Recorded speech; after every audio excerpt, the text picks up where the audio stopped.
అపోస్తలుడైన పౌలు హెబ్రీ పత్రిక 1వ అధ్యాయంలో యేసు ప్రభుకి దేవదూతలకి భేదాన్ని చూపెడుతున్నాడు. యేసు ప్రభు సాధారణ దూత కాదు, దేవుని దూతలు దేవుని కుమారులు కాదు. యేసు దేవుని కుమారుడని, దేవదూతలు సేవకులైన ఆత్మలు, పరిచారం చేసే ఆత్మలని ఈ 1వ అధ్యాయంలో రెండింటికి భేదం చూపెడుతున్నారు. లోకములో దేవదూతలు దేవుని కుమారులు అని చెప్పే బోధ కూడా ఉంది. కారణం ఏంటంటే యోబు గ్రంథములో దేవదూతలు రాయబడ్డ కాడ కింద మూల భాషలో ప్రాచీన ప్రతుల్లో కుమారులు, దేవ కుమారులను రాసినట్టుంది. దాన్ని బట్టి దేవదూతలు దేవుని కుమారులు అని చెప్పే బోధ యెహోవా సాక్ష్యం నుంచి, యెహోవా విట్నెస్ నుంచి అది స్టార్ట్ అయ్యి కొనసాగుతూ ప్రొటెస్టెంట్స్ ఫెయిత్ వాళ్ళు కూడా దాంట్లో పడిపోతున్నారు, ఫుల్ గాస్పెల్ వాళ్ళు కూడా దాంట్లో పడిపోతున్నారు. పెద్ద పెద్ద సేవకులు కూడా అది నిజమే అని చెప్పుకుంటున్నారు. దేవదూతలు ఎప్పుడు కూడా కుమారులు కారు. ఇష్మాయిల్ దాసుడయ్యుండి ఎప్పుడు కూడా అబ్రహామున కుమారుడు కాడు. దేవుడే చెప్పాడు అబ్రహాముతో, కుమారుడు వేరు దాసుడు వేరు. అన్ని విషయాలు ఆశ్రయించబడ్డ అబ్రహాము దేవునికి ప్రార్థన చేస్తున్నాడు. గర్భఫలం గురించి ప్రార్థన చేయుచుడుగా దేవుడు కనబడ్డాడు. దేవుడు దర్శనమిచ్చి, అబ్రహామా నీ బహుమానం అత్యధిక మగను, నీ బహుమానం అంటే నీ సంతానం, నేను నీ కేడెమునై ఉన్నాను అని చెప్పి అబ్రహాంతో చెప్పగా అబ్రహాం అంటాడు దేవుడు యెహోవాతో, దేవుడు యెహోవా నాకేమిస్తే ఏముంది, సంతానం లేనివాని అయిపోతున్నాను. దమస్కు ఎలియాజరే నా పెద్ద దాసుడే, ఆయన ఆస్తికి కర్తయ్యగురు కదా, అంటే నాకు వారసుడు కావాలి. నాకు గర్భఫలం కలిగినట్లయితే, కుమారుని ఇచ్చినట్లయితే నా ఆస్తికి కర్త అవుతాడు.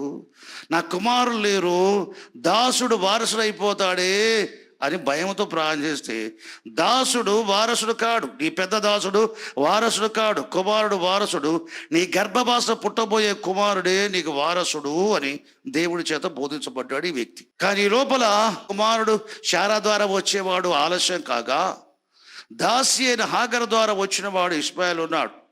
వాడు పెద్దవాడు అయ్యాడు. ఎంతోడైన తర్వాత శారా కుమారుకని ఇస్సాకుని పేరు పెట్టగా, వాడు పాలు విడిచిన దినమున గొప్ప పండగ చేశాడు అబ్రాహం, విందు చేశాడు. ఆ దినమున ఇస్సాకుని బట్టి కలిగే ఆ విందులో మరి ఎవరి పేరుతో ఫంక్షన్ జరిగిందో వాళ్ళు గణపరచబడతారు. అతను గణపరచబడుట ఇష్మాయిలుకి ఇష్టమని పిల్ల. అసూయతోటి ఆయన ఏం చేశాడు, పరిహాసం చేయటం, అపహాసం చేయడం మొదలుపెట్టాడు. ఇస్సాకు తల్లిన శారా చూసింది, దాసి కుమారుడైన ఇష్మాయేలు నా సొంత కుమారుడైన ఇస్సాకుని ఏ విధంగా పరిహాసం చేస్తాడు, హేళ చేస్తాడు, మాటలతో ఎందుకు పొడుస్తాడు, మాటలతో ఎందుకు హింసిస్తాడు. శరీర ప్రకారం పుట్టినవాడు ఆత్మను బట్టి పుట్టిన వారిని ఎలాగ హింస పెట్టానో అలాగే ఇప్పుడు జరుగుతున్నది.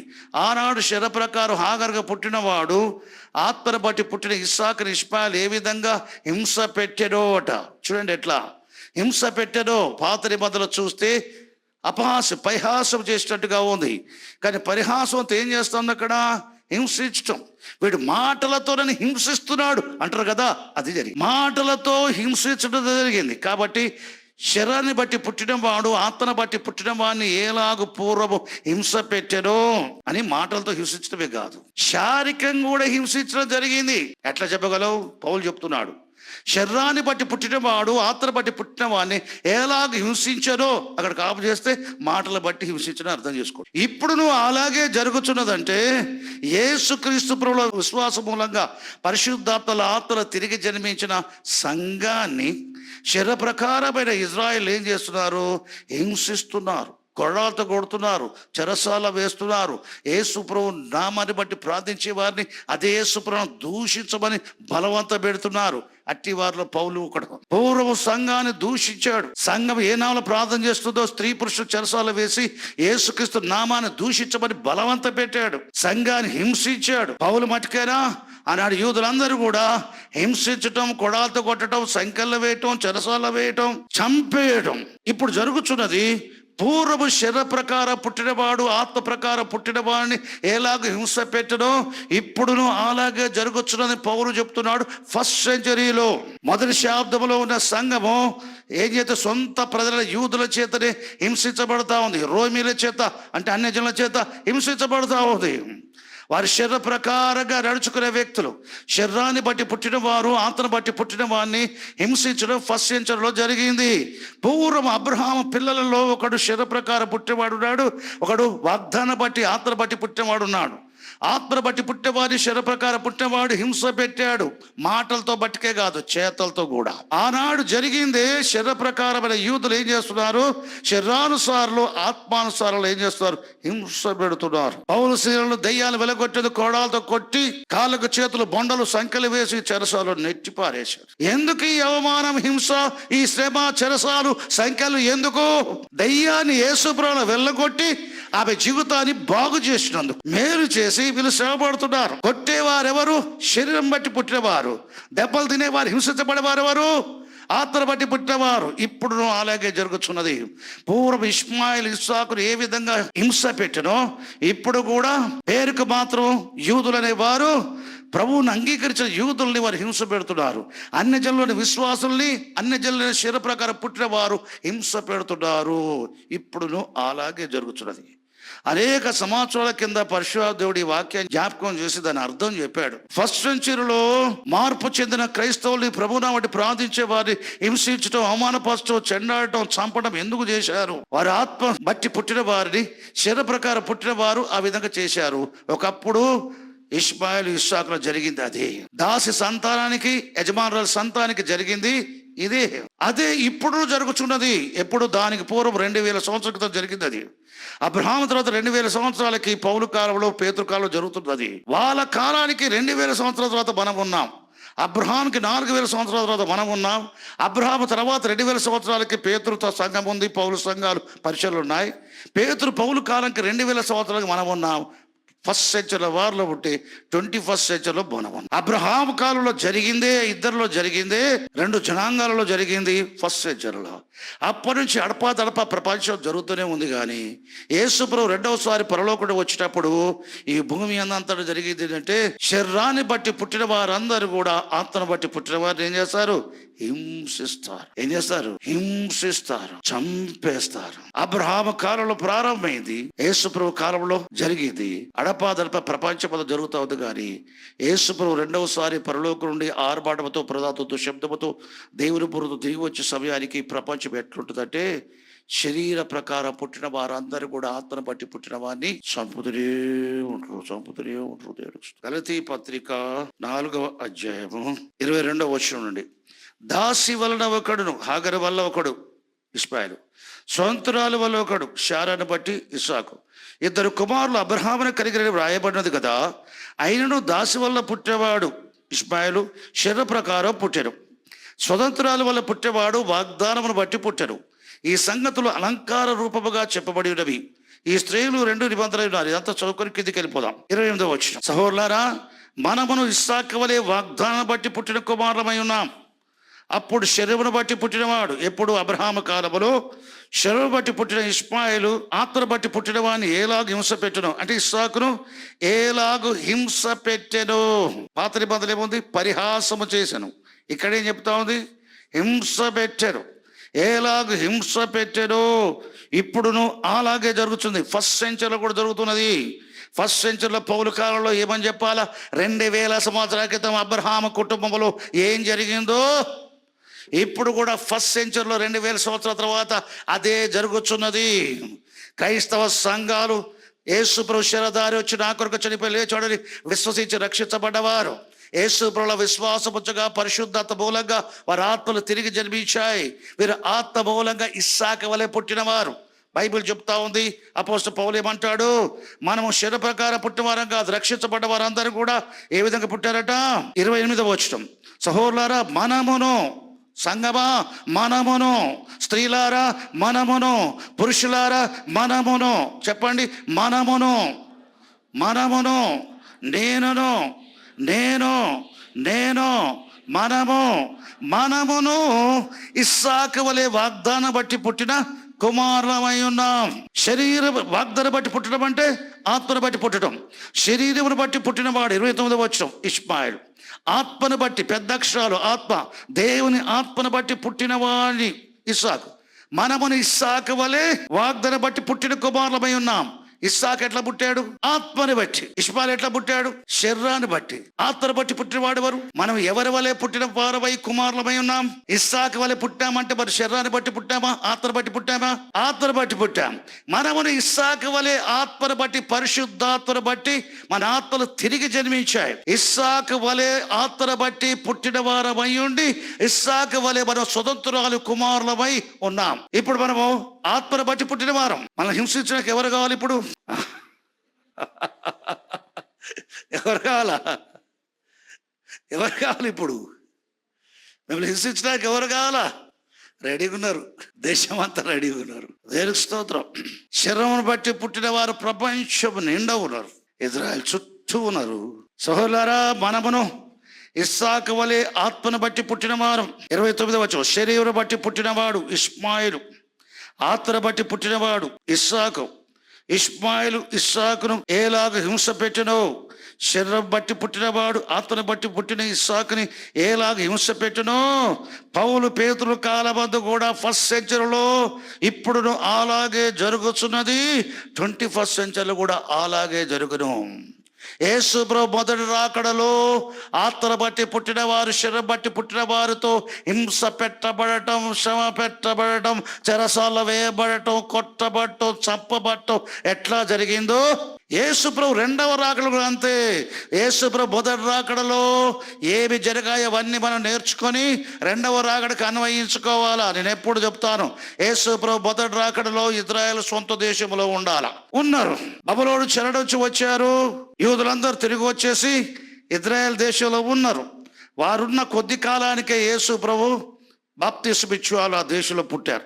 రెండవ రాకడలో ఎట్లా అన్వయించుకోవాలా? యేసు ప్రభు రెండవసారి వచ్చేసరికి ఇజ్రాయెల్ వాళ్ళ దేశంలో ఉండాలి. 1948 నుంచి వాళ్ళ దేశంలో ఉన్నారు. యేసు ప్రభు మొదటిసారి వచ్చినప్పుడు యెరూషలేములో దేవుని ఆలయం ఉన్నది. యేసు ప్రభు రెండవసారి వచ్చినప్పుడు యెరూషలేములో ఏమి ఉండాలి? ఆలయం ఉండాలి. ప్రస్తుతం లేదు. యెరూషలేము ఇజ్రాయెల్ చేతుల్లో ఉంది, పట్టణం. కానీ మందిరం స్థలములో మందిరం కట్టబడ జరగల. ఇప్పుడు ఇజ్రాయేలు ఆలోచించేది ఏంటి? ఆశపడేది ఏంటి? పట్టుదల కలిగి ఉన్నది ఏంటి? ప్రభుత్వమే కానీ ప్రజలే కానీ పూర్వము సొలొమోను కట్టిన మందిర స్థలములో తిరిగి మేము దేవుని మందిరం కట్టాలని ఆశతో ఉన్నారు. యేసు ప్రభు రెండోసారి రావాలి అంటే ఇజ్రాయేలు యెరూషలేములో దేవుని మందిర స్థలంలో మందిరాన్ని కట్టుకోవాల్సిందే. మందిరం కట్టబడకుండా యేసు ప్రభు రాడు. ఇజ్రాయెల్ బబులోను చెర నుంచి ఇజ్రాయెల్ దేశానికి వస్తే తప్ప యేసు ప్రభు రాలేదు. ఇజ్రాయెల్ ప్రపంచం నుంచి సమకూర్చబడి ఇజ్రాయెల్ దేశంలో ఇజ్రాయెల్ ఉంటే తప్ప యేసు ప్రభు రెండవసారి రాడు. ఒక ఇజ్రాయెల్ సమకూర్చబడటమే కాదు, ఇజ్రాయెల్ సమకూర్చబడిన తర్వాత వారు జెరుబ్బాబెలు పునాది వేసిన మందిరాన్ని కట్టారు యెరూషలేము. ఆ మందిరము దాన్ని పెద్దగా చేశాడు హేరోదు.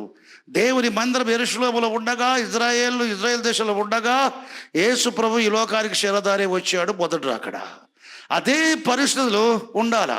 యేసుక్రీస్తు ప్రభు ఈ లోకానికి వచ్చే వరకు ఆయన కంటే ముందుగా మినిస్టర్ చేసి ఆయన గురించి ప్రకటన చేసి ఏలీ యొక్క ఆత్మ కలిగిన యోహాను ఉన్నాడు.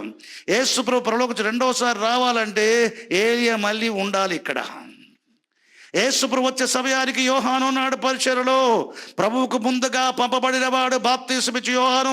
అతను ఏలియాను గూర్చి ప్రవచనాన్ని కలిగి ఉన్నాడు. ఏలి యొక్క ఆత్మీయ శక్తి గలవాడైనందున అదే విధంగా యేసు ప్రభు రెండవసారి వచ్చినప్పుడు ఏలి యొక్క ఆత్మ గల వ్యక్తి మరొక వ్యక్తి కాదు, యోహాను వంటి వాడు. ఏలియాయే లిటరల్గా వస్తాడు. దానికి స్తోత్రం. ఏలియాయే వస్తాడు. యేసు ప్రభు రెండవసారి రావాలంటే ఏలియా ఆల్రెడీ వచ్చి ఉండాలి. ఏలియా రాకుండా యేసు ప్రభు రాడు. మొదటి రాకడ ఏలియా రాకుండా యేసు ప్రభు రాలేదు. రెండవ రాకడ ఏలియా రాకుండా యేసు ప్రభు రాడు. మొదటి రాకడలో సొంత దేశంలో ఇజ్రాయెల్ ఉండాలి, మొదటిసారి వచ్చాడు. రెండవ రాకడలో ఇజ్రాయెల్ ఉండాలి, ఆయన రెండవసారి వస్తాడు. అంతేకాదు మొదటిసారి వచ్చినప్పుడు యెరూషలేములో దేవుని ఆలయం ఉంది. యేసు ప్రభు రెండవసారి వచ్చినప్పుడు యెరూషలేములో దేవాలయం ఉండాలి. అదొక్కటి తక్కువైంది. యేసు ప్రభు రెండవసారి పరలోకం రావడానికి ఏమి తక్కువైపోయింది? మొదటి రాకడలో ఉన్నవి రెండవ రాకడలో ఉండాలి. మొదటి రాకడలో ఉన్నవన్నీ కూడా ఇప్పుడు ఉండటం జరుగుతూ ఉంది. ఒకటి తక్కువగా కనబడతా ఉంది. యేసు ప్రభు రెండవ రాకడికి ఉండాల్సిన విషయాలలో ఒక విషయం తక్కువగా, కొరతగా, లేనిదిగా కనబడతా ఉంది. ఏంటది? మందిరం. మరి ఇజ్రాయెల్ ఏం కడతామంటున్నారు? మందిరం. అసలు గొడవలు ఎందుకు వస్తున్నాయి హమాస్కి వాళ్ళకి? అసలు పాలస్తీనా వారికి వాళ్ళకి ఎందుకు గొడవలు వస్తున్నాయి ఇజ్రాయెల్కి? మందిర స్థలం, మందిర స్థలం. ఈ మందిర వివాదం ఎవరో ఒకరు ముందుకు రావాలా. ఎవరో ఒకరు ముందుకు వచ్చేసి పాలస్తీనా వారిని, ఇజ్రాయెల్ వారిని ఏం చేయాలి తెలుసా? వాళ్ళు సమాధానపరిచి యుద్ధం లేకుండా జరిగి, ఇప్పుడు యుద్ధం జరుగుతుంది. 2 సంవత్సరాల క్రితం ఫిలిస్తీన్లకు అంటే హమాస్ వారికి వీరికి యుద్ధం జరుగుతుంది. అది ఆగిపోయినట్టు ఆగిపోయింది, మరలా యుద్ధం స్టార్ట్ అయింది. ఇద్దరు ఏం చేస్తున్నారు? యుద్ధం చేస్తూనే ఉన్నారు. గాజా నిర్మూలన చేయబడతా ఉంది, దాదాపు అయిపోయింది. యుద్ధం జరుగుతూ ఉంది, అయినా ఆగుతారా? ఆగరు. వాళ్ళు ఎంత నష్టపోయినా దొంగచాటు ఏదో ఒకటి చేస్తారు, మళ్ళీ గెలుకుతారు, మళ్ళీ యుద్ధం చేస్తారు. యుద్ధం జరుగుతూ ఉంది. దాని చుట్టూ దేశాలన్నీ వారి శత్రువుల పాలసీలకు సపోర్ట్గా మాట్లాడుతున్నారు. దేవునికి స్తోత్రం. గమనించండి, వారికి వచ్చింది గొడవ ఎక్కడ? మందిర స్థలం. ఇప్పుడు మందిర స్థలాన్ని బట్టి ఏం చేస్తున్నారు? ఎడతెగని యుద్ధం 3వ నెల కొనసాగుతుంది. యుద్ధాలు జరుగుతూ ఉంది. దీన్ని ఆపాలి కదా ఎవరొకరు. టెంపరీగా ఆపాలి కదా. టెంపరీగా ఆపడానికి ఎవరొకరు వస్తారు. వాళ్ళు వచ్చేసి ఏం చేస్తాడు? ఈ 2 జాతుల వారి యూదుల్ని, అరబులు కూర్చోబెట్టి ఈ మందిర స్థలం కొరకు కొట్టక చేస్తారు. ఈ విధంగా చేద్దాం, మీరు యుద్ధాలు చేసుకోవద్దు, ఇట్లా చేయడం వల్ల కరువులు వస్తాయి, ప్రాణాలు మీరు చేస్తారు, వారు చేస్తారు, ఎవరు చావద్దు, యుద్ధాలు వద్దు, ఈ దానికోసం స్థలం కోసం మనుషులు చంపుకోట పెట్టి, ఈ స్థలమే కదా వివాదం, దీన్ని పరిష్కరించుకుందాం. చంపుకోవటం ఎందుకు? యుద్ధాలు ఎందుకు? కరువులు ఎందుకు? మృత్యు ఎందుకు? ఇవన్నీ ఎందుకయ్యా? మీరు చేపట్టి ప్రపంచం అంతా 2 భాగాలు అయిపోయింది.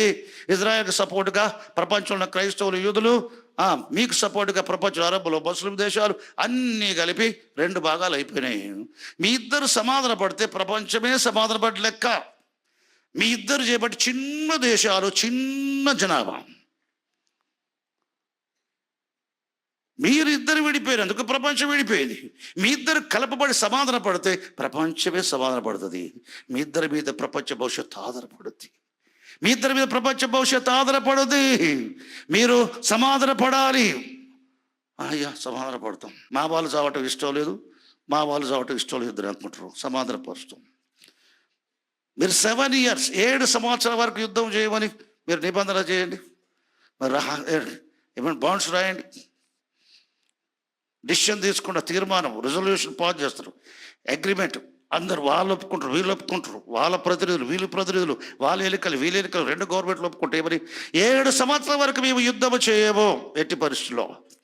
7 సంవత్సరాల మధ్యలో ఎప్పుడైనా సరే మా నుండి కానీ వారి నుండి కానీ ఎటువంటి డిస్టర్బ్ వచ్చినా కానీ జోక్యం చేసుకోవాల్సింది మీరే. ఐక్యరాజ్య సమితిని బ్యాగ్ వేసుకొని నువ్వు ఎవరు ముందుకు వచ్చావో నీరే జోక్యం చేసుకుంటావు. ఊరుకునే ప్రసక్తే లేదు. మేము ఊరుకోం. ఎంతకాలం చెప్పిన వింటలేదు, ఈసారి మాత్రం ఊరుకోం. 7 సంవత్సరాలకు మీరు నిబంధన చేశారు, ఇక మీ యుద్ధాలు చేయమని చెప్పారు కదా. 7 సంవత్సరాలు యుద్ధం చేయదు, ఏ ప్రాబ్లం వచ్చినా మేమే చూసుకుంటాం. 7 సంవత్సరాల వరకు మీ విషయాల్లో మందిర స్థలాన్ని బట్టి, యెరూషలేమును బట్టి కూడా వచ్చే వివాదం లేకుండా మేమే జోక్యం చేసుకుంటాం. దీనిపై ఆధిపత్యం, అధికారం, బాధ్యత మేమే తీసుకుంటాం. మీరు మాత్రం కొట్టుకోమని చెప్పి అగ్రిమెంట్కి రావాలి. ఒప్పుకుంటారు. శరీరాన్ని బట్టి పుట్టినవారు, ఆత్మను బట్టి పుట్టినవారు అంటే ప్రస్తుతం వాళ్ళు కూడా శరీరాన్ని బట్టే. వారు ఏం చేస్తారు? యూదులు, అరబీలు వీరందరూ కూడా 7 సంవత్సరాల వరకు యుద్ధం చేయం. చాలాసార్లు చెప్పిన 7 సంవత్సరాలే మిగిలింది మనకి. 7 సంవత్సరాలు మీరు ఎంత సంపాదించుకోండి, ఎంత కూడబెట్టుకోండి. పోయేటప్పుడు అన్నీ మర్చిపోండి.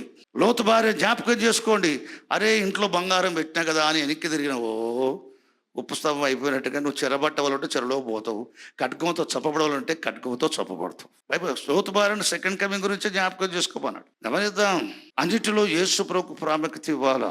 విశ్వాస జీవితాల్లో, విశ్వాస కుటుంబీకుల జీవితాల్లో ప్రభువు రాకడలోని మహిమలో మార్చబడి ప్రభుత్వం సదాకాలం ఉండాలి అని అంటే ప్రాముఖ్యత ఇవ్వాలా. నేను ఉట్టిగా గుర్తుపడతా. మీ హార్ట్లో ఏముందో తెలుసు, మీ బ్రతుకులేదు నాకు తెలుసు. ఎన్ని నా ముందుకు వచ్చి డ్రామాలు వేసినా మీ సంగతి నాకు తెలుసు. చేసేది ఏం లేదు, ఏం చేయలేడు. యేసు ప్రభు ప్రాణం పెట్టాడు, అయినా నరకం బయటలు ఉన్నారు. చేసేది ఏం లేదు. సేవకులు ఏం చేస్తారు? ఏం చేయలేరు. ఎన్ని ప్రసంగాలైనా జీవితంలో మార్పు లేకపోతే, ఎన్ని సందేశాలు అంటాం, అన్నిసార్లు దేవుడిని దర్శిస్తుడు అనమాట. దేవుడు కృపదైశ్వర్యము, అనుగ్రహైశ్వర్యము నువ్వు మారుమనస్సు పొందవాలని ప్రేరేపిస్తూ ఉంటే హృదయాన్ని కఠినపరుచుకుంటున్నారు. పూర్వలోగా ఫరోలోగా హృదయాన్ని కట్టపరచుకుంటే దేవుడు చేస్తాడు, ఆమెను అంటాడు హృదయం కట్టపరచబడింది. ఉగ్రతను సమకూర్చుకున్నాడు ఫరో ఇంటివారు, ఫరో సమస్తం ఎర్ర సముద్రం మునిగిపోయారు పర్మనెంట్గా. ముగింపు అట్లే ఉంటది, దేవునితో కాదు. దేవునికి స్తోత్రం. చదవా స్కూల్కి పోకు, చదవా కాలేజీ పోకు, డ్యూటీకి వెళ్ళి పని చేయవా, అసలు డ్యూటీకి జాబే చేయకు, నువ్వు మారవా చర్చి బంద్ చేయి. చర్చి ఎందుకు నీకు? మారవా 10వ భాగాలు బంద్ చేయి, ప్రార్థనలు బంద్ చేయి, కానుకలు బంద్ చేయి, గుడికోడ్చుడు బంద్ చేయి. ఇవన్నీ ఎప్పుడు మారుతూ ఉపయోగించుకో. మారు మనసు పొందు. మారు మనసు తగిన జీవితం ఇలా ఉండదు, ఆ స్వభావం ఉండదు, ఆ క్రియాపరమైన జీవితం ఉండదు. ఎవరికి కావాలని దశ భాగం? దేవునికి ఏం తక్కువ ఉందని? ఎవరికి కావాలి మన కానుకలు? ఎవరికి కావాలి ప్రార్థనలు? యేసు ప్రభువు రాకడ దగ్గరుదని చెప్పడానికి స్పష్టమైన సూచనలు కనబడుతూ ఉంటే నీలో మార్పు లేకపోతే ఎందుకు ఈ ప్రసంగాలు, ఎందుకు నీకు ఈ సంఘాలు, సహవాసాలు? చచ్చిన సంఘాలు ఎన్నో ఉన్నాయి, దాంట్లో పోవాలా? సమాధికి కావాలా, పెళ్లికి కావాలా, పుడితే పేరుకి కావాలా? అవి మస్తున్నాయి. హోదాను బట్టి గర్వించేటోళ్ళు, నీకున్న డబ్బును బట్టి గర్వించేటోళ్ళు, నీకేదో ఉందని గర్వించేటోళ్ళు. మంచోళ్ళు కూడా ఒరిజినల్ స్వరూపం అప్పుడప్పుడు బయటకు వస్తుంది. మంచిగా ఉంటారు, ఏదో ఒక సందర్భంలో ఒరిజినాలిటీ బయటకు వస్తుంది. అహంకారం అంటే నాకు అసహ్యం, దేవునికి కూడా అసహ్యం. అది నాకెందుకు అసహ్యం? ఆయన స్పిరిట్ని బట్టి. ఆయనకు అహంకారం, ఆయన ఎదిరించేది అహంకారమే. నువ్వెవరైనా సరే అహంకారం ఉంటే దేవుడి ముందు నథింగ్.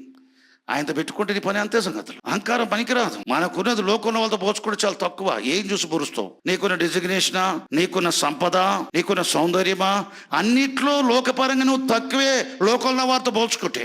ఏం చూసి పొరుస్తావు? మార్పు అవసరం, తగ్గింపు అవసరం, దీనత్వం అవసరం, సాత్వికం అవసరం. ఒక పాస్టర్ హెచ్చరిక చేస్తే కష్టం. ప్రసంగములో అది మన గురించి చెప్పినట్టు నీకు ఆలోచన వస్తే నీ ఆలోచనలు పాస్ట్కి విరోధంగా మారిపోతాయి. నువ్వు మంచి స్త్రీవే, మంచి పురుషులవే, నీ ఒరిజినాలిటీ అక్కడ కనబడిద్ది. మార్పు చెందడం బాగుంది. ఇప్పుడు పెరిగినాయి, నీకు లోకపరంగా ఫోర్స్ పెట్టడానికి పెరిగినాయి. ఆ పెరుగుడు నీ స్వభావ మార్పు తీసుకొస్తున్నాయి. నువ్వు చెడిపోకుంటానికి, నీకు కలిగిన మార్పులో కంచిని కావటానికి దేని బట్టి గర్విస్తున్నావో ఖచ్చితంగా తీసేస్తాడు దేవుడు. నీ ఆశీర్వాదము, నీ ఆత్మసమ జీవితాన్ని నాశనం చేయడానికి వీల్లేదు. దేవుడు క్రీస్తు యేసులో కనపరిచిన, వినియోగించిన బలాతిశయం. ఎఫెసు పత్రిక 17:18-19 ఉంది. ఆయన పిలుపు ఎట్టిదో, నిరీక్షణ ఎట్టిదో, క్రీస్తులో వినియోగపరిచిన ఆయన బలాతిశయం ఎట్టిదో తెలుసుకోవాలి. యేసు ప్రభులో దేవుడు ఆయన బలాతిశయాన్ని వినియోగించాట. క్రీస్తులో వినియోగించిన బలాతిశయం, క్రీస్తు పుట్టడానికి దేవుడు ఉపయోగించిన బలాతిశయం, పాపము లేక పుట్టడానికి, పురుష సంబంధము లేకుండా మరియలో యేసు ప్రభు పుట్టడానికి దేవుడు తన పరిశుద్ధాత్మ బలాన్ని ఉపయోగించాడు. మోషే ఎర్ర సముద్రాన్ని చీల్చడానికి ఉపయోగించబడ్డ బలము కంటే, యెహోషువ సూర్యచంద్రుడు నిలపడానికి ఉపయోగించబడ్డ బలము కంటే, ఏలియా అగ్నిని కురిపించే విషయంలో ఉపయోగించే బలము కంటే, ఎలీషా యోర్దాను చీల్చిన బలము కంటే, సిరియా సైన్యాల్ని నిలపడానికి ఉపయోగించిన దేవుడు కనపరిచిన ఎలీషా బలము కంటే, బలిపీఠాన్ని బద్దలు చేసిన ప్రవక్తల కనపరిచిన బలము కంటే, యేసు ప్రభు భూమి మీద పుట్టడానికి పరిశుద్ధాత్ముడు దేవుడు ఉపయోగించిన బలము ఎక్కువ. 30 ఏళ్ల వయసులో యేసు ప్రభువును పరిశుద్ధాత్మ శక్తి అభిషేకించగా ఆయన ముందు ఏం జరుగుతా ఉంది? గాలి సముద్ర నిమ్మలమైపోయింది. మోషే చీల్చుకొని పోవాలా, యెహోషువ యోర్దాను చీల్చుకొని పోవాలా, మోషే ఎర్ర సముద్రం చీల్చుకొని నడవాలా, యెహోషువ యోర్దాను చీల్చుకొని నడవాలా, ఏలియా యోర్దాను చీల్చుకొని పోవాలి, ఎలీషా యోర్దాను చీల్చుకొని పోవాలి. వారిపైన అభిషేకం కంటే యేసుప్రభుని అభిషేకం ఎట్లాడు తెలుసా?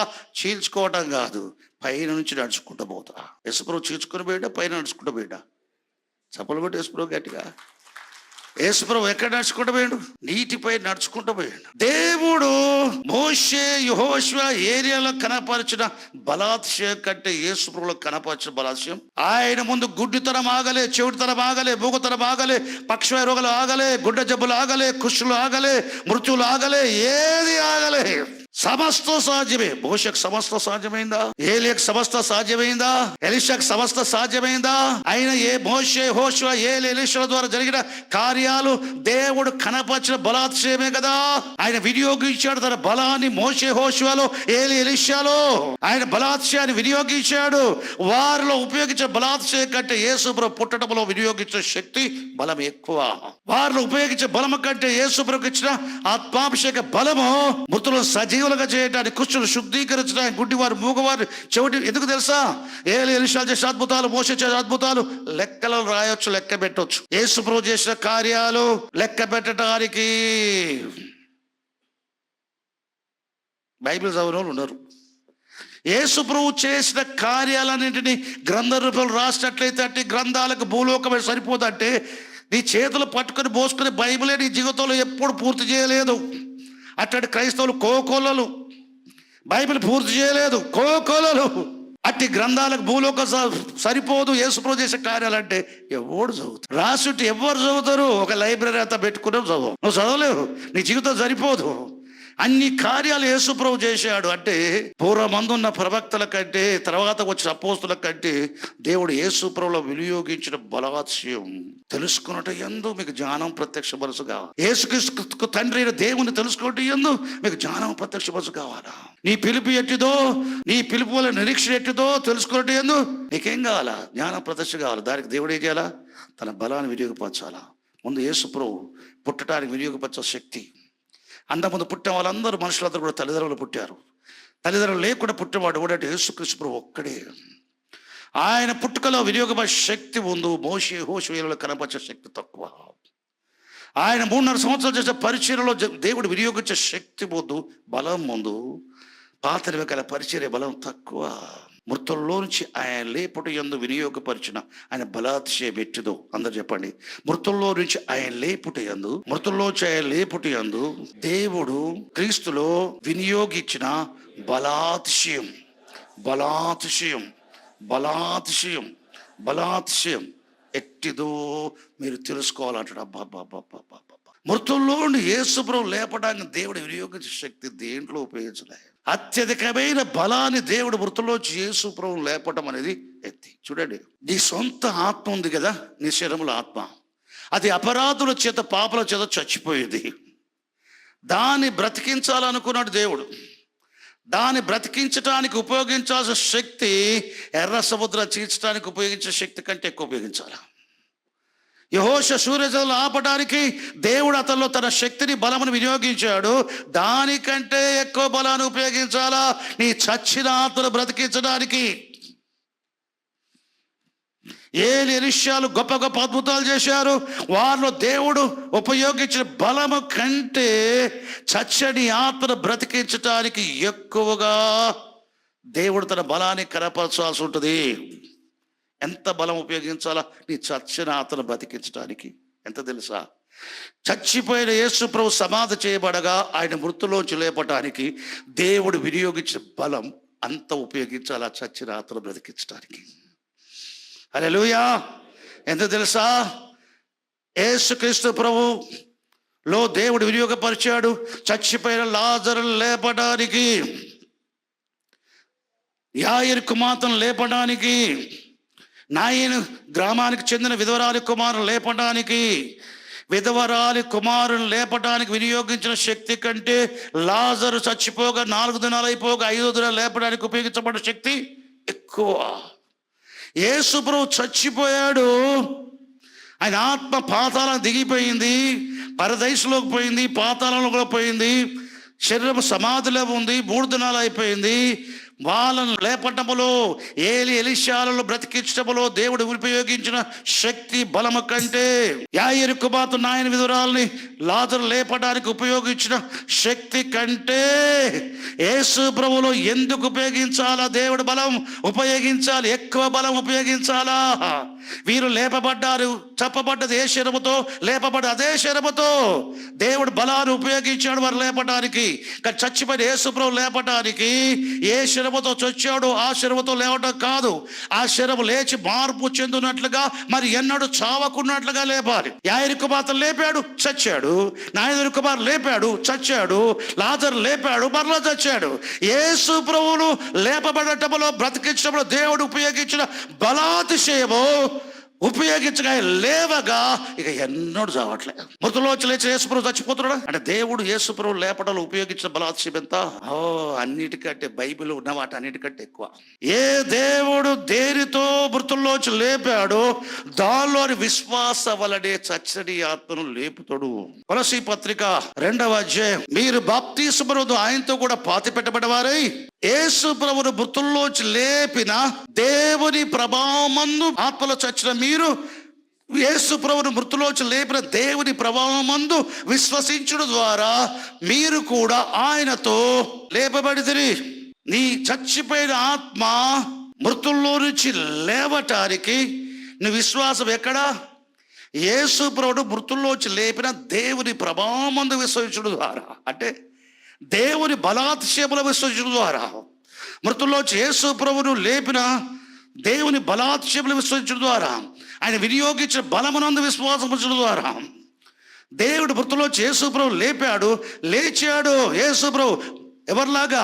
యాయిరు కుమార్తెలాగా కాదు, నాయన విధురాలు కుమారులాగా కాదు, లాజరులాగా కాదు, ఎవరిలాగా కాదు. అందరూ లేచిన వారందరూ చచ్చారు. లేచిన యేసు ప్రభు చావటం లేదు. మృతుల్లోంచి యేసు ప్రభు లేపడానికి దేవుడు వినియోగించిన బలాతిశయము అన్నిటికంటే హెచ్చైన బలం.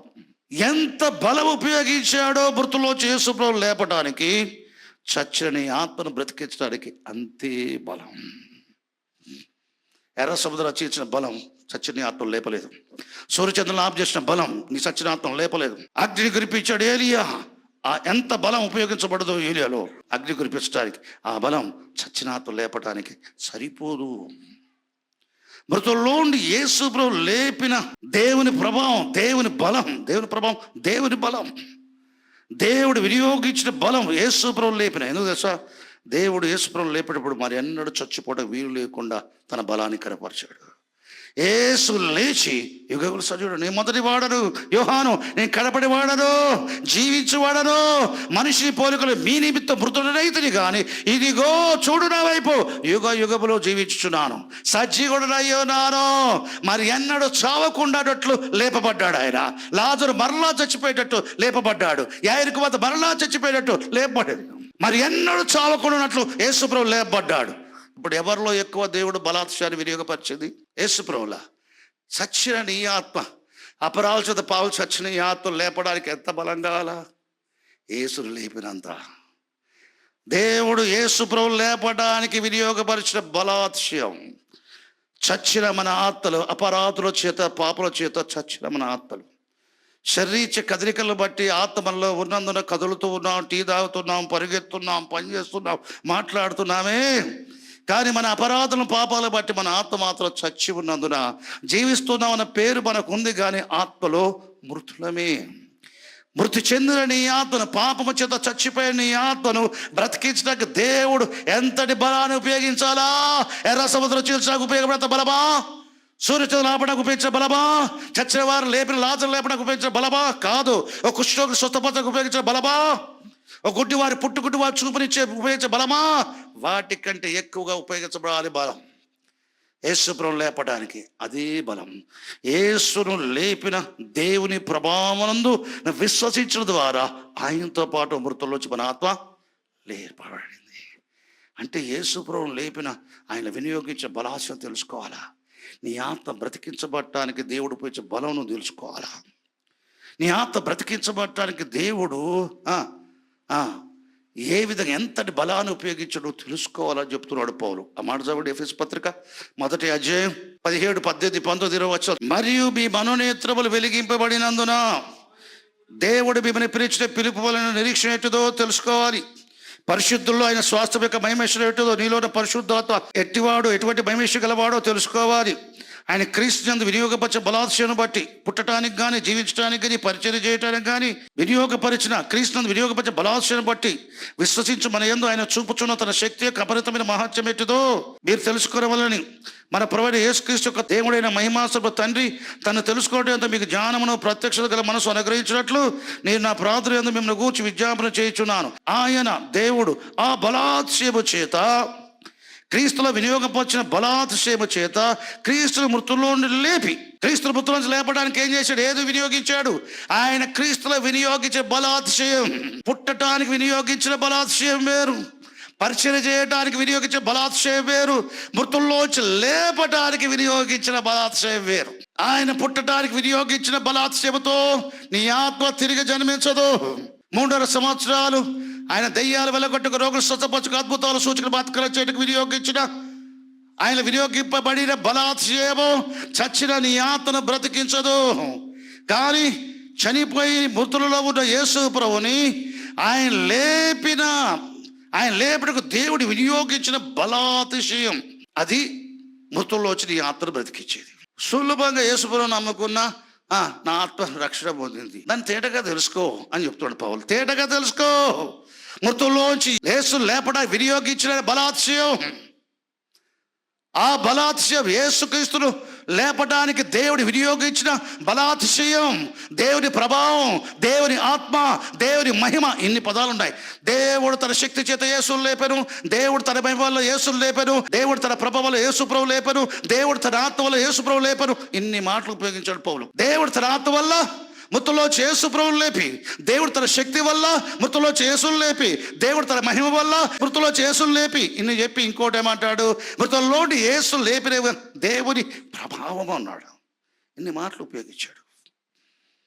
దేవుడు యేసును లేపను ఎట్లా లేపాడు? బలాత్స్యం ఆయన వినియోగించాడు ఆయన లేపబట్టానికి. దేవుడు తన బలాన్ని అత్యధికంగా ఉపయోగించిన విషయం మృతులోంచి యేసు ప్రభువును లేపుట. మృతులోంచి యేసు ప్రభుడు లేపుట. ఆయన లేపిన దేవుని ప్రభావంలో నీవు విశ్వాసం ఉంచడం వల్ల చచ్చిన నీ ఆత్మ లేపబడుతుంది. ఆయనతో పాటు లేపబడుతుంది. అంటే నీ ఆత్మ లేపడానికి ఎంత? యేసును లేపడానికి ఉపయోగించబడ్డ దేవుని ప్రభావం అంతా, యేసు ప్రభువు లేపడానికి దేవుడు ఉపయోగించిన మహిమ అంతా, ప్రభావం అంతా, శక్తి అంతా. ఎన్ని మాటలు ఉన్నాయి చూడండి. 1 కొరింథీ పత్రిక 6వ అధ్యాయము 14 చదువుదాం. దేవుడు తన శక్తి వల్ల మనం లేపుతాడంటే, ప్రభువు లేపుతాడంటే ప్రభువుని ఎట్లా లేపాడు? శక్తితో లేపాడు. తర్వాత నెక్స్ట్ చూద్దాం. రోమీయులకు రాసిన పత్రిక 8వ అధ్యాయం. మృతుల్లో నుండి యేసును లేపిన మన ఆత్మ ఏమండి మీలో నివసించిన, మనలో నివసించే పరిశుద్ధాత్ముడు ఎవరు? ఎర్ర సముద్రం చీల్చిన వాడు మట్టుకే కాదు, తెగులతో ఐగుప్తు నాశనం చేసిన వాడు మట్టుకే కాదు, సూర్యచంద్రులు నిలిపిన వాడు మట్టుకే కాదు, యోర్దాను చీల్చిన వాడే కాదు, ఆకాశ అగ్ని కురిపించిన మాత్రమే కాదు. దేనికి స్తోత్రం. మృతుల్లో నుంచి యేసు లేపిన వాని ఆత్మ నీలో ఉన్నాడు. యెహోషువలో ఏ ఆత్మ ఉన్నాడు తెలుసా? ఎర్ర సముద్రం చీల్చడానికి మోషేలో ఉంచిన ఆత్మ యెహోషువలో ఉన్నాడు. ఎలీషాలో ఎవరున్నా తెలుసా? ఆకాశుని అగ్ని కురిపించడానికి ఏలీలో ఉన్న పరిశుద్ధాత్మే ఎలీషాలో ఉన్నాడు. కానీ క్రొత్త నిబంధన విశ్వాసంలో ఉన్నది ఎవరు తెలుసా? మోషే ఇచ్చిన ఆత్మ యెహోషువలో ఉన్నట్టుగా, మోషేలో ఇచ్చిన ఆత్మ న్యాయపత్రి మీద ఉన్నట్టుగా, సమూయేలు ఆత్మ సౌలు దావీదుల మీద ఉన్నట్టుగా, ఏలీపై ఆత్మ తెలిసినట్టు కాదు. మృతులలో నుండి యేసు లేపిన వాని ఆత్మ మనలో ఉన్నాడు. ఈ భాగ్యం యెహోషువకు లేదు, మోషేకు లేదు, మలాక్కి లేదు, యెషయాకు లేదు, దానియేలుకు లేదు, ఇర్మీయాకు లేదు. మృతుల్లో యేసు ప్రభువు లేపిన ఆత్మ నాలో ఉందని మోషే చెప్పగలడా? పౌలు చెప్పగలడు, అబ్రాహాము రాజు చెప్పగలడు, నువ్వు చెప్పగలవు. యెహోషువ చెప్పగలడా? మృతుల్లో యేసు లేపిన ఆత్మ నాలో ఉన్నది, సూర్యచంద్రులు ఆఫ్ చేస్తా అని చెప్పి సూర్యచంద్రులు ఆఫ్ చేయవు, కానీ మృతుల్లో యేసు లేపిన వాని ఆత్మ లేదు. సేమ్ పరిశుద్ధాత్మ అప్పటికి మృతుల్లో యేసు ప్రభువు లేపలే. పౌలు చెప్తున్నాడు మృతుల్లోంచి యేసు లేపిన ఆత్మ. అక్కడేమో శక్తితో లేపాను, ఇక్కడ ఆత్మతో, శక్తితో లేపాను అక్కడ, ఇక్కడ ఆత్మతో లేపాను. ఇప్పుడు రోమా పత్రిక 6వ అధ్యాయం చూడండి 4వ వచనం. కాబట్టి తండ్రి మహిమ వలన క్రీస్తు మృతుల్లోంచి దేంతో లేపబడ్డాడు? తండ్రి మహిమ వలన, దేవుని శక్తి వలన, దేవుని ఆత్మ వలన, దేవుని మహిమ వలన. కొలస్సీ 2:12 ఏం చదువుకున్నాం? మృతుల్లో నుండి యేసును లేపిన దేవుని ప్రభావం. ఇదంతా కలిపితే ఒకే మాటలో పరిశుద్ధాత్మ. పరిశుద్ధాత్మ అంటే ఈ పరిశుద్ధాత్మ రోగులను బాగు చేసే దయ్యాలను వెళ్ళగొట్టలలో దేవుడు ఈ పరిశుద్ధాత్మ బలాన్ని వినియోగిస్తాడు. చచ్చిపోయిన వాళ్ళు లేపేదాని ముందు ఇది చిన్నది. కుష్ఠరోగులను స్వస్థపరిచే విషయం వీటికంటే పెద్దది. పుట్టుగుడ్డోని చూపు చేయటం ఇంకా పెద్దది. చచ్చిపోయిన లేపటం వినియోగించడం ఇంకా ఎక్కువ. చచ్చిపోయిన వాళ్ళు లేపినాక వాడు చచ్చిపోతే వినియోగించబడ్డది ఎంత ఉందో, చచ్చిపోయిన వాడు లేపి వాడు ఎన్నడూ చావుకున్నట్టు లేపడంలో ఎక్కువగా ఉపయోగపడ్డది. చూడండి ఇప్పుడు మంచి మాట వినండి, చాలా ప్రక్రియ మాట. చాలామంది నేను 96లో రక్షణ పొందిన అబ్రాహాం పాస్టర్తో ఆ బాగారెడ్డి బావకాడ బాప్టిజం తీసుకున్నా, కానీ 90 ఏళ్ళనే పడిపోయినా అంటారు. కొన్ని డినామినేషన్లు ఏం చెప్తారంటే నేను 76లో రక్షణ పొందిన 86లో పడిపోయినా అంటాడు. ఇప్పుడు 96 వచ్చేది, పడిపోయి 20 ఏళ్ళు అయింది, ఇంకా నేను లేవలేకపోతున్నా అంటారు. వాళ్ళకి నేర్చుకోవాల్సిన బోధ ఏంటంటే యేసు ప్రభువును దేవుడు తన ఆత్మలో లేపేటప్పుడు, తన శక్తి వల్ల లేపేటప్పుడు తను ఉపయోగించిన బలముతో, ఏ బలాన్ని, ఎంత బలాన్ని ఉపయోగించి ఆయన లేపాడు, ఏ ఉద్దేశం లేపాడంటే ఈయన బ్రతికించబడి ఎన్నడూ చావకూడనట్లుగా బ్రతికించబడ్డట్టుగా లేపాడు. ఏ ఆత్మతో లేపాడో ఆత్మతో శరీరాన్ని మహిమలో మార్చాడు, ఇక చావలేదు. ఎన్నడూ చనిపోవడానికి వీలు లేకున్నట్లు దేవుడు యేసుప్రభువులో వినియోగించాడు తన బలాతిశయం. ఆయనలో విశ్వాసం వచ్చినప్పుడు సేమ్ అదే కులంతో అదే బలముని దేవుడు నీ ఆత్మలో నువ్వు బ్రతికించబడ్డానికి ఉపయోగించాడు. నువ్వు ఆత్మలో మరి ఎన్నడూ చచ్చిపోకుండాట్లు బ్రతికించాడు. యేసుప్రభు ఎన్నడూ చచ్చిపోకుండాట్లు బ్రతికించినట్టుగా ఎన్నడూ నువ్వు ఆత్మలో చావకుండాట్లు చచ్చిన నీ ఆత్మను అదే ప్రభావంతో బ్రతికించాడు, అదే శక్తితో బ్రతికించాడు, అదే ఆత్మతో బ్రతికించాడు, అదే మహిమతో బ్రతికించాడు. ఎన్నడూ చావకున్నట్లు యేసు ప్రభువులో దేవుడు వినియోగపరిచిన బలాతిశయమే చచ్చని ఆత్మ మరి ఎన్నడూ చావకున్నట్లు లేపబడినట్లుగా వినియోగించాడు దేవుడు. నీ ఆత్మ మరలా చచ్చిపోదు, నువ్వు పడిపో. ఆయన చేత నీ ఆత్మ బ్రతికించబడిన తర్వాత 10 సంవత్సరాల పడిపోయేటట్టుగా లేపలే, 5 ఏళ్ళకు పడిపోయేటట్టుగా లేపలే, 20 ఏళ్ళకు మరలా చచ్చినట్టుగా లేపలే. మరి ఎన్నడూ చావకుడునట్లుగా జీవించేవాడుగా చచ్చిన నీ ఆత్మను ఆయన బ్రతికించాడు.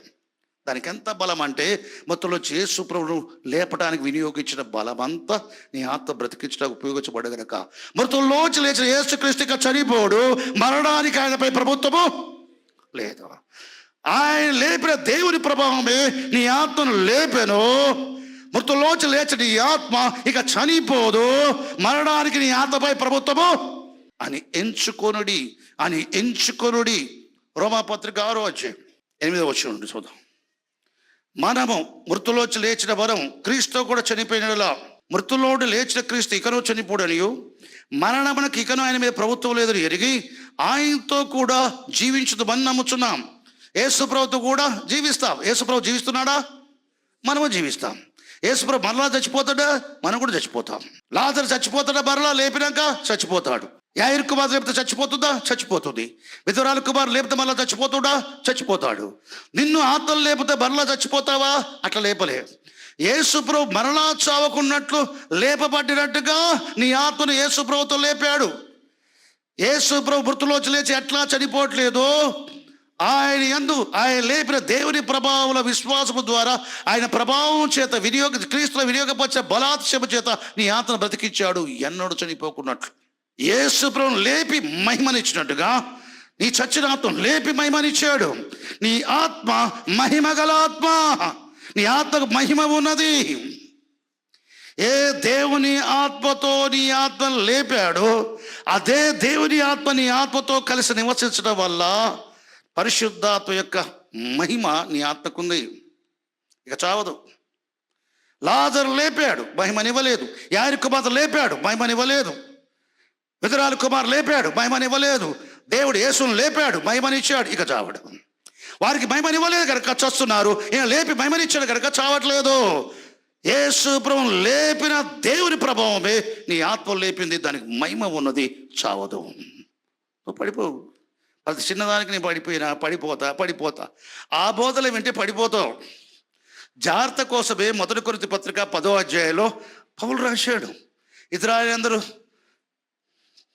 గొర్రెపిల్ల రక్తాన్ని బట్టి విమోచించబడి ఎర్ర సముద్రం దాటారు, మేఘములోను ఎర్ర సముద్రం బాప్తిసం పొందారు, ఒకే బండలో త్రాగారు, ఒకే ఆత్మ సంబంధం పానం చేశారు. వారిలో కొందరు దేవునికి ఇష్టగా లేకపోయి అరణ్యంలో రాలిపోయి పడిపోయి అంటే ఇదే సంఘాలు చేస్తా అంటే వారానికి కూడా పడిపోతాడు, వారానికి 2 పడిపోతాడు, వారానికి మొత్తం పడిపోయేలో సగం అయిపోతుంది చివరికి. అది అది పడిపోయిన గుడికి వస్తాడు. ఇప్పుడు ఈ సంఘం ఏంటంటే పడిపోయేలో సంఘం. చాలా మంది సంఘాలు పడిపోయే సంఘాలు ఉంటాయి. ఏం తెలుసా, వాళ్ళకి నేర్పించినంత పడిపోకుండా జాగ్రత్త పడిపోవడం. ఈ పడిపోతున్న భయమే. నేను మారుమోసం పొందిన, సిగరెట్ మానేసిన, సినిమా మానేసిన, అన్నీ మానేసిన, బాప్తిసం తీసుకున్నాం అంటే అమ్మ బాప్తిసం తీసుకున్న శోధనలు వస్తాయట. యేసుప్రభు బాప్తిసం తీసుకోగానే శోధనలు వచ్చినాయి, నీ బాప్తిసం తీసుకొని శోధనలు వస్తాయి కనుక బాప్తిసం తీసుకొని శోధనలు వస్తాయి అని చెప్పి భయపడతా ఉంటాడు. బోధ భయపెట్టే బోధ, లేని భయాన్ని పుట్టించిన బోధ. దేవుని బోధ భయం నుంచి విడిపించును, భయం బద్ధకాల్లో పెట్టదు దేవుని బోధ. ఈ బోధలు వింటా ఉంటే ఈ యాంటీ క్రైస్ట్ గురించి, సెకండ్ కమింగ్ గురించి, ట్రిబులేషన్ గురించి, ఊళ్ళో జరుగుతున్న మార్పులు బట్టి ఇవన్నీ తెలుసుకు మాకు భయం అనిపించట్లే, మామూలుగా అయిపోయింది, భయం అనిపించట్లే. అది బోధ అనేది నీ సమాధాన స్థితిని డిస్టర్బ్ చేయదు, నీ ధైర్యాన్ని చెడగొట్టదు, లేని ధైర్యాన్ని పుట్టిస్తుంది. బోధ భయాన్ని వెళ్ళగొట్టును, బోధ ధైర్యాన్ని ఇచ్చును. బోధ అవిశ్వాసాన్ని వెళ్ళగొట్టును, బోధ విశ్వాసం ఇచ్చును. బోధించాల్సినట్టుగా బోధిస్తే, బోధింపబడాల్సిన బోధ వింటే నన్ను లేపింది నిత్యం బ్రతకటానికి, చావటానికి కాదు, పడిపోవటానికి కాదు. యేసు ప్రభువు లేపింది దేవుడు ఆయన వినియోగించిన శక్తి, బలం మరలా చచ్చిపోవటానికి కాదు. ఆయనతో పాటు లేపబడ్డ నేను మరలా చచ్చిపోవటానికి కాదు, ఎప్పుడు జీవించడానికి క్రీస్తుతో పాటు జీవించుదామని ఎరుగుదుము. ఆ మాట చూడండి, ఇంకా ఆ కింద భాగం.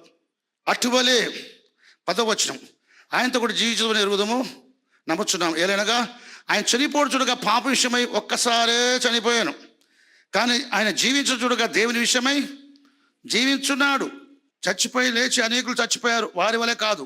అటువలే మీరును పాప విషయమై చచ్చిపోయిన వారు గాను, దేవుని విషయమై క్రీస్తు యేసునందు సజీవులుగాను. యేసు సజీవుడు, ఇక చావులే కూడా జీవిస్తున్నాడు. మీరు కూడా సజీవులు గాను మిమ్మల్ని మీరే ఎంచుకొనుడి. మీ ఆత్మలో సజీవులు, నీ ఆత్మ మరలా చావదు, నీ ఆత్మ నిత్యం బ్రతుకును. దేవుడు యేసు ప్రభు లేపి జీవింపజేసినట్టుగా, దేవుడు యేసును లేపిన దేవుని ప్రభావంలో విశ్వసించడం ద్వారా అదే ప్రభావంతో, యేసును లేపిన ప్రభావంతో నువ్వు లేపబడ్డావు ఆత్మలో. అది ఎన్నడూ చావదు. చెప్పండి, ఆత్మ బ్రతికింది, అది ఎన్నడూ చావదు. యేసును బ్రతికించిన వాడే, చెప్పు, యేసుక్రీస్తును బ్రతికించిన వాడే తన ఆత్మ వల్ల నా ఆత్మను బ్రతికించను. యేసు ప్రభు లేపుట యందు దేవుడు వినియోగపరిచిన బలాన్ని, నా ఆత్మను బ్రతికించడంలో అదే బలాన్ని, అంతటి బలాన్ని వినియోగించాడు. చనిపోయిన యేసు ప్రభు ఇక చనిపోకున్నట్లు బ్రతికించినట్లుగా చనిపోయిన ఆత్మను బ్రతికించిన దేవుడు ఇక మరి ఎన్నడూ చావకుండా బ్రతికించను. మరి ఎన్నడూ చావకుండా కాటు ఆత్మలు పడిపోతావా, చచ్చిపోతావా? పడిపోతున్నామో ఎప్పుడు అయ్యి ఆలోచించు. పడిపోతావేమో ఆలోచించుకుంటూ పడిపోతే నువ్వు ఎప్పుడు లేవు. ఇక దేవుడు పడిపోయేటట్టుగా నిన్ను నిలవబెట్టలేదు, మరలా చనిపోనట్లుగా నిన్ను బ్రతికించలేదు. మరలా చనిపోనట్లుగా బ్రతికించబడ్డవారు ఏలీ లేపినవాడు, ఎలీషా లేపినవారు, యేసు ప్రభు చనిపోక ముందు లేపబడ్డవారు. పేతురు దొర్కాను లేపారు, మరలా చనిపోనట్లుగా. పౌలు ఐతుకులు లేపాడు, మరలా చనిపోనట్లుగా. దేవుడు యేసును లేపను, మరలా చనిపోకుండానట్లుగా. యేసును లేపిన వారి దేవుని ప్రభావం నీ ఆత్మను బ్రతికించేది, మరలా చనిపోకుండానట్లుగా. చప్పలు కొట్టేసుకున్నావు గట్టిగా, హల్లెలూయా. కాబట్టి నేను చెప్పే మాట ఏంటి? ఆత్మలో బ్రతికించబడి రక్షించబడి నీవు చనిపోవు, నీ ఆత్మ చావదు. నీ ఆత్మలో జీవం ఉంది, దేవుని ప్రభావం ఉంది. మృతుల్లోంచి యేసుక్రీస్తు లేపిన దేవుని ఆత్మ మీలో నివసిస్తున్నాడు కనుక మీరు జీవిస్తారు, మీరు జీవిస్తారు. అంతే, చావవు, నువ్వు పడిపోవు. కాబట్టి పాత నిబంధనలు ఇజ్రాయేలు పరిశుద్ధాత్మ లేని ఇజ్రాయేలు తీసుకొని జాగ్రత్త కోసం కొరింథీ సంఘానికి చెప్పి, తాను నిలుచున్నాను అనుకునే ప్రతివాడు పడిపోకుండా జాగ్రత్త చూసుకోవాలను. అరణ్యంలో పడిపోయి అధ్యాయం అంతా పడిపోయారే. కాబట్టి ఒక్కొక్కడు ఎట్లా పడిపోయాడో, ఒక్కొక్క పాపం పడిపోయాడు. ఒక్కొక్క వారం, ఒక వారం విగ్రహాంచేత పడిపోయారు, నెక్స్ట్ వీక్ జాగ్రత్తతో పడిపోయారు, నెక్స్ట్ వీక్ సనిగి పడిపోయారు. ఇంకా ఏమేమి లిస్ట్ అంతా చెప్పి పడిపోయారు. వీడు 4 వారాలు 5 వారాల సరికి వీడు పడిపోతాడు, 4-5 వారాలు విన్నాక వీళ్ళు పడిపోతారు. అంటే వాడిని అడిగి ఎందుకు పడిపోయినవరు భయ్య అంటే వాడు చెప్తాడు, అరే మా పాస్టర్ చెప్పిన పడిపోతారట. ఐగుప్తు నుంచి ఇజ్రాయెల్ బయలుదేరి 6 లక్షల మంది పడిపోతే ఒక్కిద్దరే కనానికి పోయారట. ఎంతమంది? ఆ కాలేబు, ఆ యెహోషువనుడు ఇద్దరే పోయారట. శేషమే రక్షించబడేది. కాబట్టి ఎవడో ఆ శేషం, ఆ బిల్లిగ్రాములు ఆటోడు, దినగారులు ఆటోడు. మనమంతా పోయిందంటే మధ్యలో పోయేటోళ్ళమే, మధ్యలో పడిపోయేటోళ్ళే. దేవుని స్తోత్రం. మనమున్న సమయానికి 4000 సంవత్సరాల క్రితంలో దాసి కుమారుడు దాసుడబడ్డాడు, సోంతరాల కుమారుడు కుమారుడు అనబడ్డాడు, కుమారుడే వారసుడు. శరీరం బట్టి పుట్టినవాడు ఆత్మను బట్టి పుట్టిన వాడిని హింసిస్తూ ఉంటే శారా చూసి, అబ్రహాము నా యజమానుడా, దాసిని దాసి కుమారుని వెళ్ళగొట్టము. దాసి కుమారుడు నా కుమారుతో వారసుడై ఉండడు,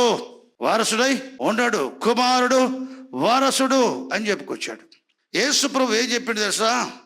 ప్రణగత 3:21 నేను జయించిన తండ్రి సింహాసనంలో కూర్చున్న ప్రకారం. ఎవరి సింహాసనంలో? సొలొమోను ఏమంటాడు తెలుసా? నేను నా తండ్రి సింహాసనంలో కూర్చున్నాను. ఇస్సాకు ఏమంటాడు తెలుసా? నా తండ్రి ఆస్తి మొత్తం నాకు ఇవ్వబడింది. సొలొమోను ఏమంటాడు? నా తండ్రి సింహాసనం కూర్చున్నాను. యేసు ప్రభు ఏమంటాడు? నేను లోకాన్ని జయించి నా తండ్రి సింహాసనం నేను కూర్చున్నాను. నేను జయించి నా తండ్రి సింహాసనంలో కూర్చున్నాను. నా తండ్రి అంటే ఎవరు? కుమారుడు. అంటే ఆయన సింహాసనం నెక్స్ట్ ఎవరు కూర్చోడానికి హక్కు కలిగి ఉన్నాడు? కుమారుడు, వారసుడు. ఈ సృష్టి చేయక మునిపే దాసుడు, సేవకుడు. ఎవరు? ప్రధాన దూత, కెరూబు. ప్రధాన దూత దేవుని సేవకుడైన ఆత్మ. ఈ ప్రధాన దూత లూసిఫర్ ఏం చేశాడు? దేవుని సింహాసనంలో కూర్చొని నీ దేవుణ్ణి అయిపోవాలా, దేవునిలాగా అధికారం చేయాలా, దేవునిలాగా ఆరాధించబడ్డాడు. దేవుడు ఒక్క తనదు అంటే ఆ శూన్యంలో పడ్డాడు. ఆయనకు సపోర్ట్ చేసిన దూతలందరూ కూడా దెయ్యాలు అయిపోయి తిరుగుతున్నాయి. నువ్వు దాసుడవురా, నువ్వు సేవకుడవురా, కుమారుడు నా సింహాసనానికి వారసుడు. దాసుడు సింహాసనానికి వారసుడు కాదు. దాసుడు ఆస్తికి వారసుడు, కర్త కాదు. దేవుడు చెప్పాడు, నీ గర్భవాసన పుట్టబోయే కుమారుడే నీ ఆస్తి కర్త, వారసుడు. దాసుడు వారసుడు కాడని దేవుడు చెప్పాడు. దేవుడు చెప్పిన మాటే శారా చెప్తుంది ఇప్పుడు. కాబట్టి దేవదూతలు ఎవరు? అది హెబ్రీ పత్రిక 1:14 14 చూడండి. మీరందరూ రక్షణ స్వాస్థ్యం. స్వాస్థ్యం అనే వర్డ్ బైబిల్లో ఎన్ని రకాలుగా ఉపయోగించాడో అది ఉపయోగించి ఇప్పుడు మీకు చెప్దాం అనుకున్నా. మోకరించి ప్రార్థన చేసేటప్పుడు తెలియకుండా నేను పలికిన మాట, ఆయన యందు మనల్ని స్వాస్థ్యముగా ఏర్పరచుకున్నాను, ఆయన యందు మనకు ఒక స్వాస్థ్యమును ఏర్పరచను. ఎఫెసీ పత్రిక 1:1 ఉన్నది. ఈ స్వాస్థ్యం అనే మాట ఎన్ని విధాలుగా బైబిల్లో ఉపయోగించబడింది. ఆ మాట చెప్పటానికి ముందు ఈ ఫస్ట్ చాప్టర్ కాస్త వివరించి ఆ స్వాస్థ్యం అనే మాట చెప్దాం అనుకుంటే యేసుని లేపిన ఆత్మకు అడిగి వెళ్ళిపోయినాం. వీరందరూ అంటే ఎవరి గురించి మాట్లాడుతున్నారు? అధ్యాయం అంతా దూతల గురించి. ఈ దేవదూతలందరూ రక్షణను స్వాస్థ్యం పొందబోయే వారికి మనకు పరిచారము చేయడానికే పంపబడిన సేవకులైన ఆత్మలు గారా. కుమారుని ఆత్మలు కావు. లూసిఫర్ సేవకుడైన ఆత్మ, దేవదూతల సేవకులైన ఆత్మ, మిఖాయేలు సేవకులైన ఆత్మ, గబ్రియలు సేవకులైన ఆత్మ. దేవునికి స్తోత్రం. మనము కుమారుని ఆత్మలము. యేసు కుమారుని ఆత్మ. దేవుడు పంపించి కుమారుల విశ్వాసం ఉంచిన వారికి హృదయాల్లో దేవుడు పంపించేది కుమారుని ఆత్మ. అబ్బా నాయన తండ్రిని మొర్రపెట్టే కుమారుని ఆత్మ, దత్తపుత్ర ఆత్మ. దేవుని కుమారుని ఆత్మ, దేవుని తండ్రి నాయనను మొర్రపెట్టే ఆత్మ. దేవుడు కొందరిని అవమానానికి అప్పచెప్తాడు. ఎట్లా తెలుసా? నీ దేశ ప్రజలకు మేలు చేయాలనుకుంటే మేలైంది ఏదో కీడైంది ఏదో తెలుసుంటు తప్ప నా దేశ ప్రజలకు కీడు కలగొద్దు, మేలే జరగాలని చెప్పి మంచి ప్రభుత్వం కొరకు ప్రార్థన చేస్తావు, మంచి ఏలికల కొరకు ప్రార్థన చేస్తావు. రాష్ట్ర ప్రభుత్వాలు మంచివి, ముఖ్యమంత్రులు మంచివారు, మంత్రులు మంచివారు, ఎమ్మెల్సీలు మంచివారు, ఐఏఎస్ ఐపీఎస్ ఐఏఎస్ ఐఆర్ఎస్ అందరూ మంచివారు. అంతేకాదు కేంద్రంలో ఉండే మంత్రివర్గం కానీ, ఎంపీస్ కానీ, రాజ్యసభలో లోక్సభలో ఉండేవారు కానీ, ప్రధానమంత్రి కానీ, రాష్ట్రపతి కానీ, గవర్నర్స్ కానీ అందరూ మంచివారు ఉండాలి. అధికారులు కార్యాలయంలో, ప్రభుత్వ కార్యాలయంలో మంచివారు ఉండాలి. అందరూ మంచివారు, బేరే చేసేవారు ఉండాలా, బీదలు అక్కడగల వారు పట్టించుకునే వారుగా ఉండాలా అన్న సంగతి బేలికీలు వివేచించే భాగ్యం, జ్ఞానం, వివేచన మనకు ఉండాలి. లేకపోతే మన దేశానికి ప్రార్థన ద్వారా మేలు చేయలేమో.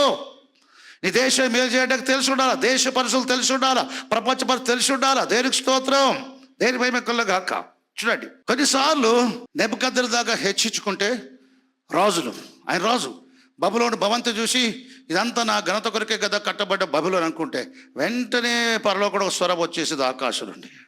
7 సంవత్సరాలు పశువులకు గడ్డి వేయి, మానవ మనసు పోయింది, పశువుల మనసు వచ్చింది. పశువులతో పాటు జంతువులతో పాటు అరణ్య ప్రదేశంలో గడ్డి వేసాడు. ఆయన గోళ్ళు పెరిగిపోయిన జంతువులాగా అయిపోయాడు. పశువు మనసు పోవడానికి మానవ మనసు రావడానికి 7 సంవత్సరాలు పట్టింది. మంచిది. దేవుడు గర్వాలు తగ్గించినాక ఏం చేస్తాడంటే వాళ్ళతో రాంగ్ స్టెప్ అనుమతిస్తాడు. గర్వం వచ్చినప్పుడు ఏం చేస్తాడ? నాశనానికి మునుపు ఏముంటుందట? పడిపోవడానికి ముందు అహంకారం ఉంటుంది. అహంకారం, ఏరికల్లో కూడా అహంకారం. మొదట గెలవడానికి దీనత్వం, గెలిచిన తర్వాత ఫోజు, ఆ ఫోజు పెరిగి 4 ఏళ్ళైనాక అహంకారం కనబడింది. పడిపోవడానికి ముందు అహంకారం. రాంగ్ స్టెప్ ఏం చేస్తారు? ఆయన ఆ మాట పలికినందుకు అహంకారంతో రాజ్యం పోయింది. మంచిది. అధికారంలో ఎవరుంటే వాళ్ళ అధికారంలో లోపడతాం. శరీరాన్ని బట్టి సోదగాండ్రతో కలిపి జ్యోతిష్ కలిపేస్తే ప్రభునామం దూషింపబడుతుందా లేదా? సేవకుల అమాన స్పష్టం కాదు, ఉద్రేకంతో ప్రవచనాలు చెప్పే విధానం వేరే ఉంటుంది. దేని వాక్య ప్రవచనాలు? నేను చెప్పే సందేశాలన్నీ ప్రవచనానుసారంగా ఉంటాయి. అపోస్తల బోధన ఉంటుంది, లేదా ప్రవక్తల సందేశాలు అనుసరించి ఉంటాయి. నోరు తెరిస్తే మాటలే. ఏం తెలుసా? నోరు తెరిస్తే ప్రాఫిట్స్ అంటే ఏంటి? యెషయా నోట దేవుడు మాటలు ఉంచాడు, యెరెమీయా నోట మాటలు ఉంచాడు, గాడిద నోట మాటలు ఉంచిన దేవుడు ప్రవక్తల నోట మాటలు ఉంచాడు. దేవునికి స్తోత్రం, హల్లెలూయా. సందేశం కొరకు ప్రార్థన చేస్తుంటే ఒక ఆదివారం ఉదయకాలం మోకరించి ప్రార్థన చేస్తే సందేశం లేదు. చర్చిలా లేచినప్పుడు చెప్పాలి, ఒక పాట పాడండి అని చెప్పి మరలా వణుకుతూ ప్రార్థన చేస్తే ఆత్మవశుడిని అయిపోయినా. పరలోక నుండి తెల్లని గుర్ర మీద అనేక కిరీటాలు ధరించుకుని ముఖము సూర్యులు ప్రకాశిస్తున్న వ్యక్తి కనబడ్డాడు. ఆయన నోట గుండా అగ్ని వలె, మహిమ వలె, వెలుగు వలె శక్తి దూసుకుని వచ్చిన పెదవులు తాకింది. పరిశుద్ధాత్ముడు చెప్పాడు, నేను నోరు ముట్టాను, నీ నోట నా మాటలు ఉంచా అన్నాడు. కాబట్టి ధైర్యంగా నేను చెప్పే మాట తెలుసా? నా మాటలు నాయి కావు, దేవుని. ఏవి నీచములో ఏవి ఘనములో నువ్వు గుర్తుపట్టినట్టయితే నువ్వు నా నోటి వలె ఉందువు. హల్లెలూయా. మేలేదో కీడేదో ప్రయోజనమేదో ప్రయోజనం ఉట్టి గుర్తుపడతా. నీకేది ప్రయోజనం? నీకేది ప్రయోజనం? క్రిస్మస్ సందేశం ఇవ్వాలి రేపు, అక్కడ మర్చిపోయి రెండో రకం చెప్తారేమో, అది ప్రయోజనమేమో. నీ పెళ్ళి అవుతుంది, పెళ్లి కుమార్తె కూర్చుంటారు, వాళ్ళతో మంచి మాట చెప్పి పెళ్ళైనాక ఇట్లా ప్రేమతో చూసుకోవాలి, ప్రేమతో కాపురా చెప్పడం, దాంట్లో హెచ్చరిక గద్దిపోవచ్చు. పెళ్లి రోజు కూడా తిడతారా పోయి పాస్టర్? ఇది అన్యాయం. దేవుడు ఆ చిత్తం అట్లుంది, మీకు వాత పెట్టాలని ఉంది కనుక ఆ రోజు వాత పెట్టు. ఎట్లుంటుందో అక్కడ నీకు అవసరం, హెచ్చరిక నీకు అవసరం. ఎక్కడ అవసరం, ఎందుకు అవసరం? ఏదో ఉంటుంది, నీకు తెలియకపోవచ్చు, సేవకుడు తెలుసు. దేవుని కొన్నిసార్లు సేవకుడు కూడా తెలియదు, దేవునికి తెలుసు. ఏవి నీచములో ఏవి ఘనములో గుర్తుపట్టేటట్టు నేను చెప్తే మీరు ఇక్కడ ఉండరు, కుర్చీలు కాల్ చేసి వెళ్ళిపోతారు. మీరు కొందరు మీరు చేసే తప్పులు, మీ నెత్తికెక్కిన అహంకారం అప్పుడప్పుడు వస్తుంది, అది దాగి ఉంది ఎక్కడో, అది తీసేసుకోండి. మీరు మంచి స్త్రీలే, మంచి పురుషులే, ఏడనో దాచిపెట్టుకున్నారు అహంకారం, అప్పుడప్పుడు బయటకు వస్తుంది, అది తీసేసుకోండి. దానికి సంబంధించి దైవికంగా నేను ఒక మెసేజ్ 10 నిమిషాలు చెప్తే నీ కుర్చీ కాల్ చేసి వెళ్ళిపోతారు, చర్చకు రారు. ఎందుకు ఇట్లా? ఒకటే గుర్తుపెట్టుకో, అబరవరాజు తప్పించుకుంటే అబరవరాజు 100 మంది తయారవుతారు హెచ్చరిక చేసేవాళ్ళు. ఎందుకు చెప్తున్నా? యేసు రాకడ మునుపు ఇట్టాడి మినిస్ట్రీసే ఉంటాయి. రాజీ పడే సేవకులు దేవుడు తీసేస్తాడు, పక్క పెట్టడం కాదు, తీసేస్తాడు, ఉండడు. ఏ సంఘ కాపరైన అపోస్తలు తప్పితే ప్రవక్తలు అంతే. మా పాస్టర్ ప్రవక్త, మా పాస్టర్ అపోస్తుడు, అట్లాంటి సంఘాలే ఉంటాయి. మా పాస్టర్ రెవరెండ్ అండి, బీడీ చేసిండి ఎస్టీసీలా, సరంపూర్ సర్టిఫికెట్ ఉన్నది, ఈ వాళ్ళందరూ తీసిపారేస్తాడు. ఈ సంఘాలు కావు. ప్రధాన యాజకులు ఉండే యెరూషలేము మందిరంలో అన్న కైపులు ఉన్నారు చూడు, వాళ్ళ చేతికి యూదులు బతుకుతూ ఉంటారే, అట్లాంటి సంఘాలు ఉంటాయి. కానీ యేసు ప్రభువు సిద్ధపడి మహిమలో మార్చబడి కొనిపబడి ప్రభుతో సదాకరపడే సంఘాలకు దేవుడు చివరి దినాలు ఇవ్వేది అపోస్తలులు, ప్రవక్తలు. ఎక్కడ ప్రేమ కార్యక్రమంతో చెప్పాలో చెప్తారు, ఎక్కడ వాత పెట్టాలో పెడతారు. వాత అవసరం. మెటల్ని ఫోల్డ్ చేయాలంటే దానికి ఏం చేయాలి? కాల్చాలా, వాతలు పెట్టాలా, సుత్తేసి కొట్టాలా. నొప్పి అంటే కుదరదు. నీకు మంచి రూపాన్ని ఇవ్వాలంటే అన్ని పని, బోధ పని చేస్తుంది, హెచ్చరిక పని చేస్తుంది, గద్దింపు పని చేస్తుంది, నీతి యందు శిక్ష చేయట ప్రయోజనకరం. దేవుని వాక్యం ఇన్ని రకాలుగా ఉంటుంది. గద్దింపు వాక్యం కాదా? బోధ వాక్యం కాదా? ప్రకటన వాక్యం కాదా? హెచ్చరిక వాక్యం కాదా? నీతి యందు శిక్ష చేయట వాక్యం కాదా? వాక్యమే ఇన్ని రకాలుగా ప్రయోజనకరంగా ఉంటుంది. దైవావేశంలో కలిగే ప్రతిలేఖనము తప్పుదిద్దుటకును, సరిచేయటకును, నీతి శిక్ష చేయటకును, హెచ్చరించటకును, గద్దించటకును ప్రయోజనకరమైనది. దేవుని వాక్యమే ఇన్ని రకాలుగా వస్తుంది. స్మూత్గా చెప్పేటట్టుగా ఉండే విధానమే మాకు కావాలి. అప్పుడప్పుడు గద్దింపులు వస్తాయి, 100%, 2%, అదొద్దు. 1% హెచ్చరిక వస్తుంది, అదొద్దు. ఈ 1%, 2% హెచ్చరిక గద్దింపు పక్కగా పెట్టి అదేం చేస్తావు? మృదువుగా వాక్యం చెప్పు. ఎట్లా మృదువుగా చెప్పు? మన హృదయ కాఠిన్యాన్ని బట్టి ఉంటుంది. మన హృదయం మెత్తన చేయబడితే మృదువుగా వాక్యం వస్తుంది. హృదయ కాఠిన్యాన్ని అనుసరించడం మధ్యలో ఏమొస్తుంది? సర్పసంతానమా రాబోయే తప్పించడం మీ బుద్ధి చెప్పినవాడు అట్లొస్తుంది. మరి బాప్తిస్మం చదవడానికి వచ్చిన అందరూ మీరు టంగేసుకుని ఇట్లా జీల్లో పోతే ఏం చేస్తారు? బాప్తిస్మం పొందుతున్నాము అను. మారుమాస పొందిర్రా అంటే ఏంది? సర్పసంతానం. మారుమాసాడు తర్వాత మారుమాసాడు ఫలాలు లేవు, మీ బాప్తిస్మం వచ్చి దొడ్డిదార పరలోక పోకుంటురా. మంచి మాట అన్నాడా? యెరూషలేము దేవాలయపై శాస్త్రులు పరిశీలు యూదులు పట్టుకొని యేసుప్రభు సర్పములారా చర్చలు అన్నాడు ఆయన యేసుప్రభు. మనం సరిగా లేకపోతే దానికి ఒక సమయం ఉంది, ఆల్వేస్ కాదు. కొంతమంది ఊరిక తిట్టడమే గద్దించడమే హెచ్చరిక చేయటమే ఉంటుంది బోధంతా. అది కరెక్ట్ కాదు. అవసరాన్ని బట్టి అది అవసరాన్ని బట్టి శ్రమలు ఎట్లుంటాయో, అవసరాన్ని బట్టి హెచ్చరిక, అవసరాన్ని బట్టి హింసలు ఎట్లుంటాయో, అవసరాన్ని బట్టి చెరలు ఎట్లుంటాయో, అవసరాన్ని బట్టి హతసాక్షులు ఉంటారో, అవసరాన్ని బట్టి కూడా గద్దింపులు హెచ్చరికలు ఉంటాయి. దేవునికి స్తోత్రం. హల్లెలూయా. కుమారుడు వారసుడు కాబట్టి దాసుడు సింహాసనం కోరుకుంటే కుమారుడు ఏం చేశాడు? దేవుడు కుమారునికి ఇచ్చాడు. ఇష్మాయిల్కి నీళ్ళ తిత్తినిచ్చాడు, ఇస్సాకేమో ఆస్తంత ఇచ్చాడు. దావీదు కుమారులకు అందరికీ ఏదో భాగాలు బహుమానాలు ఇచ్చాడు. సొలొమోను మాత్రం సింహాసనం ఇచ్చాడు, వారసుడు. దేవునికి స్తోత్రం. దేవుని కలుగాక. ఏ లక్షణాలు మనకునే చూసుకొని ఉండకూడని లక్షణాలు త్యజించుకొని ఉండాల్సిన లక్షణాలని ఆహ్వానించి మన జీవితాలు ప్రభువులో మంచిగా ఉంటట్టు చూసుకోవాలి. దేవునికి స్తోత్రం. హల్లెలూయా. శరీరం బట్టి పుట్టినవాడు ఆత్మను బట్టి పుట్టినవాడిని ఎలాగ హింస పెట్టడం, అది 4000 సంవత్సరాల క్రితం జరిగింది. 2000 సంవత్సరాల క్రితం పౌలు రాశాడు, అప్పుడు జరిగినట్టే ఇప్పుడు జరుగుతున్నది అన్నాడు. First century. నేను చెప్పే మాట ఇది కొన్ని సంవత్సరాల క్రితం చెప్పిన. ఫస్ట్ సెంచరీలో జరిగింది 21st సెంచరీలో జరిగింది. యేసు ప్రభు వచ్చి పొరుపు ప్రపంచం మొత్తం కనబడేది ఏంటంటే శరీరం బట్టి పుట్టేవాడు ఆత్మను బట్టి పుట్టేవాడిని హింసించడం జరిగింది. ఒక ఇంట్లో ఒక ఇద్దరు అన్నదమ్ముల మధ్య జరిగింది. శరీర ప్రకారం పుట్టేవాడు ఆత్మను బట్టి పుట్టేవాడు. విడివిడి తల్లిలోకి పుట్టారు. కానీ ఇస్సాకులో సొంత భార్యకు శరీరాన్ని బట్టి పుట్టేవాడు ఏశావు, ఆత్మను బట్టి పుట్టేవాడు యాకోబు. వాళ్ళిద్దరు కూడా వాళ్ళే ఇప్పుడు గొప్ప ప్రపంచ జనాభాగా మారిపోయి ఆత్మను బట్టి పుట్టినవారు ఒకవైపు, శరీరాన్ని బట్టి పుట్టేవారు ఒకవైపు ఉన్నారు. 4000 సంవత్సరాల క్రితం అబ్రహాం కుటుంబంలో ఏం జరిగిందో, 2000 సంవత్సరాల క్రితం రోమీల పరిపాలన కాలం అది ఏం జరిగిందో, ఆ రోమీల పరిపాలన కాలం జరిగిందే క్రీస్తు విరోధి పరిపాలన కాలం అందు అదే జరిగేది. అది జరగటానికి ఎంతో కాలం లేదు. యేసు ప్రభు మొదటిసారి రావటానికి మునుపు ఇజ్రాయేలుకు సొంత దేశంలో వారు ఉన్నారు, సొంత మందిరం అక్కడ ఉంది. యేసు ప్రభు రెండవసారి వచ్చే మునుపు ఇజ్రాయేల్ సొంత దేశంలో ఉండాలా, సొంత మందిరం అనేది ఉండాలా, ఆ ప్రయత్నం జరుగుతూ ఉంది. యేసు ప్రభు మొదటిసారి వచ్చినప్పుడు రోమీల ప్రభుత్వం పరిపాలన చేస్తూ ఉంది. రోమీల ప్రభుత్వాన్ని గురించి దానియేలుకు 7వ అధ్యాయంలో ఆయనకు దర్శనాలు వచ్చినాయి. ఆ దర్శనంలో మధ్యధరా సముద్రం నుంచి 4 జంతువులు కనబడ్డాయి. మొదటి జంతువు ఏంటయ్యా అంటే సింహం వంటిది, అది బబులోను ఇరాక్ ప్రభుత్వం. దాని తర్వాత వచ్చేది ఏంటయ్యా అంటే ఎలుగుబంటి ప్రభుత్వం, అది మాదీయ పారశీకులది ప్రభుత్వము, అది ఇరాన్. ఆ తర్వాత 3వ జంతువు ఏంటయ్యా అంటే చిరుత పులిపోల జంతువు, అది గ్రీసు దేశం, అలెగ్జాండర్ గవర్నమెంట్.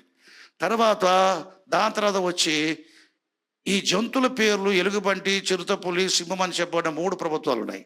4వ ప్రభుత్వానికి ఏ జంతువు పేరు పెట్టకుండా ఘోరమును భయంకరమైన ఆ జంతువు సముద్రం నుంచి వచ్చాడు, దీనికి పేరు లేదు, ఘోరమును మహాభయంకరమైన జంతువు అన్నాడు. ఈ 4వ జంతువు మిక్కిలి క్రూరమైంది, భయంకరమైంది అన్నమాట. అది తొక్కుతూ ఉంటుంది, సమస్త నలగొడుతూ ఉంటుంది. దానియేలు మొదటి 3 జంతువుల ప్రభుత్వం కంటే ఈ 4వ జంతువు భిన్నంగా ఉన్నది. అది దాన్ని తెలుసుకోవడానికి ఇష్టపడుతున్నా అంటే ఆ జంతువు గురించి తెలుపుతాడు. ఈ జంతు ప్రభుత్వం అదే రోమిల రాష్ట్ర ప్రభుత్వం. సింహ ప్రభుత్వం బబులోన్, అదే ఇరాక్ది. అది అయిపోయినాక ఎలుగుబంటి ప్రభుత్వం ఏంటది? ఇరాన్ ప్రభుత్వం, మాదీయ పారశీకులు. దాని తర్వాత వచ్చి గ్రీకుల ప్రభుత్వం, అదే అలెగ్జాండర్ ప్రభుత్వం. దాని తర్వాత ప్రపంచవ్యాప్తంగా పాలన చేసిన ప్రభుత్వం, ఘోరమైన భయంకరమైన ప్రభుత్వం రోమా ప్రభుత్వం. రోమా ప్రభుత్వ కాలములో బాప్తిస్మం ఇచ్చి వారు చంపబడ్డాడు. రోమా ప్రభుత్వ కాలములో యేసుప్రభు చంపింది రోమీయులే, అప్పగించింది యూదులు, చంపింది శవపెట్టి హింసించి చంపింది మాత్రం రోమీయులు. అది ఘోరమైన భయంకరమైన ఆ 4వ ప్రభుత్వ కాలములో అది రోమా ప్రభుత్వ కాలంలో అది 4వ జంతువు. చూసే 4వ జంతువు అంత యేసు ప్రభుత్వం ఆగలే, బాప్తిస్మ యోహాను ఆగలే. పేతురు చెరసాల వేసేది అదే ప్రభుత్వం, యాకోబుడు శిరచ్ఛేదం చేసేది అదే ప్రభుత్వం. పరిశుద్ధుల్ని రాత్రి వేళ స్తంభాలకు కట్టి తారుబోసి నిప్పంటించి వాళ్ళు కొవ్వొత్తులాగా క్యాండిల్ లాగా వెలుగుతాట వెలుగులో తాగుబోతుల విందులు నాట్యాలు చేసింది రోమా ఏలికలు. పరిశుద్ధుల తగలబెట్టంలో ఘోరమున భయంకర ప్రభుత్వం. జంతువులకు వేశారు, ఆట స్థలాల్లో జంతువులు వదిలిపెట్టి పరిశుద్ధులు వేస్తే చీచి చెండాడిని. తలలు కొట్టేశారు, సిలువేసి చంపారు. పేతురు కూడా రోమాలో తల కిందలు సిలువేసి చంపారు. పౌలు యొక్క తల కొట్టిపారేశారు. ఈ విధంగా అపోస్తుల్ని, ప్రవక్తల్ని, పరిశుద్ధుల్ని పొట్టన పెట్టుకున్న ప్రభుత్వం 4వ జంతువు. ఈ 4వ జంతువు ప్రభుత్వం ఉన్న కాలంలో యేసు ప్రభు భూమి మీద పుట్టాడు. ఈ 4వ జంతువే, ఆ ప్రభుత్వమే కైసరు అనగా చక్రవర్తి, రాజులకు రాజు, రోమాలో ఉంటాడు. కైసరు అవగుస్తు వల్ల సర్వలోకానికి ప్రజాసంఖ్య, మొదటి ప్రజాసంఖ్య. అంతకుముందు ప్రపంచంలో ప్రజాసంఖ్య రాయబడలేదు, అది మొదటి ప్రజాసంఖ్య. దేశాలకు ప్రజాసంఖ్య ఉంది, ప్రపంచానికి లేదు. మొదటి ప్రజాసంఖ్య సర్వలోకానికి ఆజ్ఞ బయలుదేరినప్పుడు రోమా ప్రభుత్వం చేసినప్పుడు ఆ ప్రభుత్వ సంఖ్యలో పేరు నమోదు చేసుకోవడానికి నజరేతు నుంచి బెత్లెహేమునకు యోసేపు బరియలు రాగా అక్కడ యేసుప్రభు పుడితే ఆ పేరు నమోదు చేసుకున్న దాంట్లో యోసేపు బరియలతో పాటు ప్రభు పేరు కూడా లెక్కించారు. పేరు పెట్టబడి 8 దినముల పేరు లెక్కించబడింది. అంటే 4వ జంతు పరిపాలన కాలం మందు యేసుప్రభు ఈ లోకానికి మొదటిసారి వచ్చిన. రెండవసారి యేసుప్రభు రావాలంటే ఈ 4వ జంతు ప్రభుత్వం భూమి మీద ఉండాలా. హల్లెలూయా. బైబిల్ ఏం చెప్తా ఉంది? ఆ 4వ రాజ్యం, ఆ ఘోరమున భయంకర రాజ్యం సూచిస్తూ ఉంది. దానిలోంచి ఆ రాజ్యముల నుంచి పుట్టు 10 కొమ్ముల 10 రాజుల ప్రభుత్వం వస్తుంది. అదే యాంటీ క్రైస్ట్ గవర్నమెంట్. రోమియులు ప్రపంచంలో ఏ దేశాలు పరిపాలన చేశారో ఆ దేశాల్లోని 10 దేశాధినేతలు బయటకు వచ్చి, రాజ్యాలు వచ్చి యాంటీ క్రైస్ట్ క్రీస్తు విరోధికి తమ రాజ్యాన్ని, తమ బలాన్ని అప్పచెప్పుకుంటారు. మిలిటరీని ఇస్తారు, వాళ్ళ దేశాలపై అధికారం ఇస్తాడు. ఈ 10 రాజుల ప్రభుత్వమే, 10 కొమ్ముల ప్రభుత్వమే అరేబియా ప్రభుత్వం, అరబ్బుల ప్రభుత్వం, యాంటిక్రైస్ట్ ప్రభుత్వం. ఇస్సాకు వలన నీ సంతానం అనబడును. అబ్రహాముకు స్వతంత్రాల వల్ల పుట్టిన ఇస్సాకు వరుసలో యేసు ప్రభు వచ్చును పరలోకము నుండి. ఆత్మను బట్టి పుట్టిన వారి వరుసలో ఆత్మ వల్ల పుట్టినవాడు వచ్చాడు, మొదటి రాకడ. శరీర బట్టి పుట్టిన వారిలో నుంచి ఆ శరీర సంబంధిని యాంటిక్రైస్ట్ వస్తాడు, అగాధంలోంచి వచ్చే ఆత్మ. చూడండి, ఇష్మాయిల్ వరుసలో వచ్చేది యాంటిక్రైస్ట్, క్రీస్తు విరోధి. ఇస్సాకు వరుసలో వచ్చేది యేసు ప్రభు. ఇస్సాకు వరుసలో వచ్చిన ఆత్మ వల్ల పుట్టినవాడు పరలోకి వచ్చి రాబోతున్నాడు. శరీరాన్ని బట్టి పుట్టిన ఇష్మాయిల్ వరుసలో నుంచి అగాధం నుంచి వచ్చే క్రీస్తు విరోధి రాబోతున్నాడు. క్రీస్తు విరోధం వచ్చేది దాసి సంతానంలో నుంచి.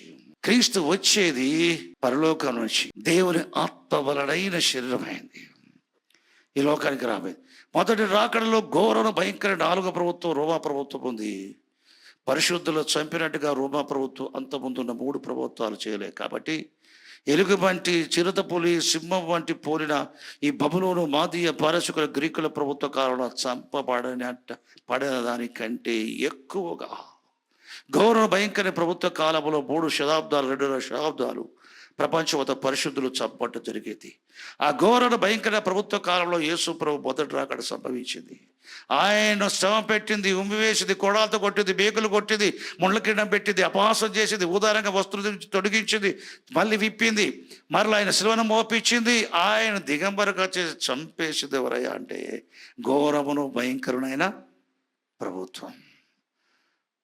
యేసు ప్రభు ఆ రోజుల్లో చెప్పాడు, స్త్రీలారా ఎరుసలేముకు ఏడవద్దు, నేను చచ్చిపోయి లేస్తాను. ఇప్పుడు ఎందుకు అన్నీ భరిస్తుందో తెలుసా?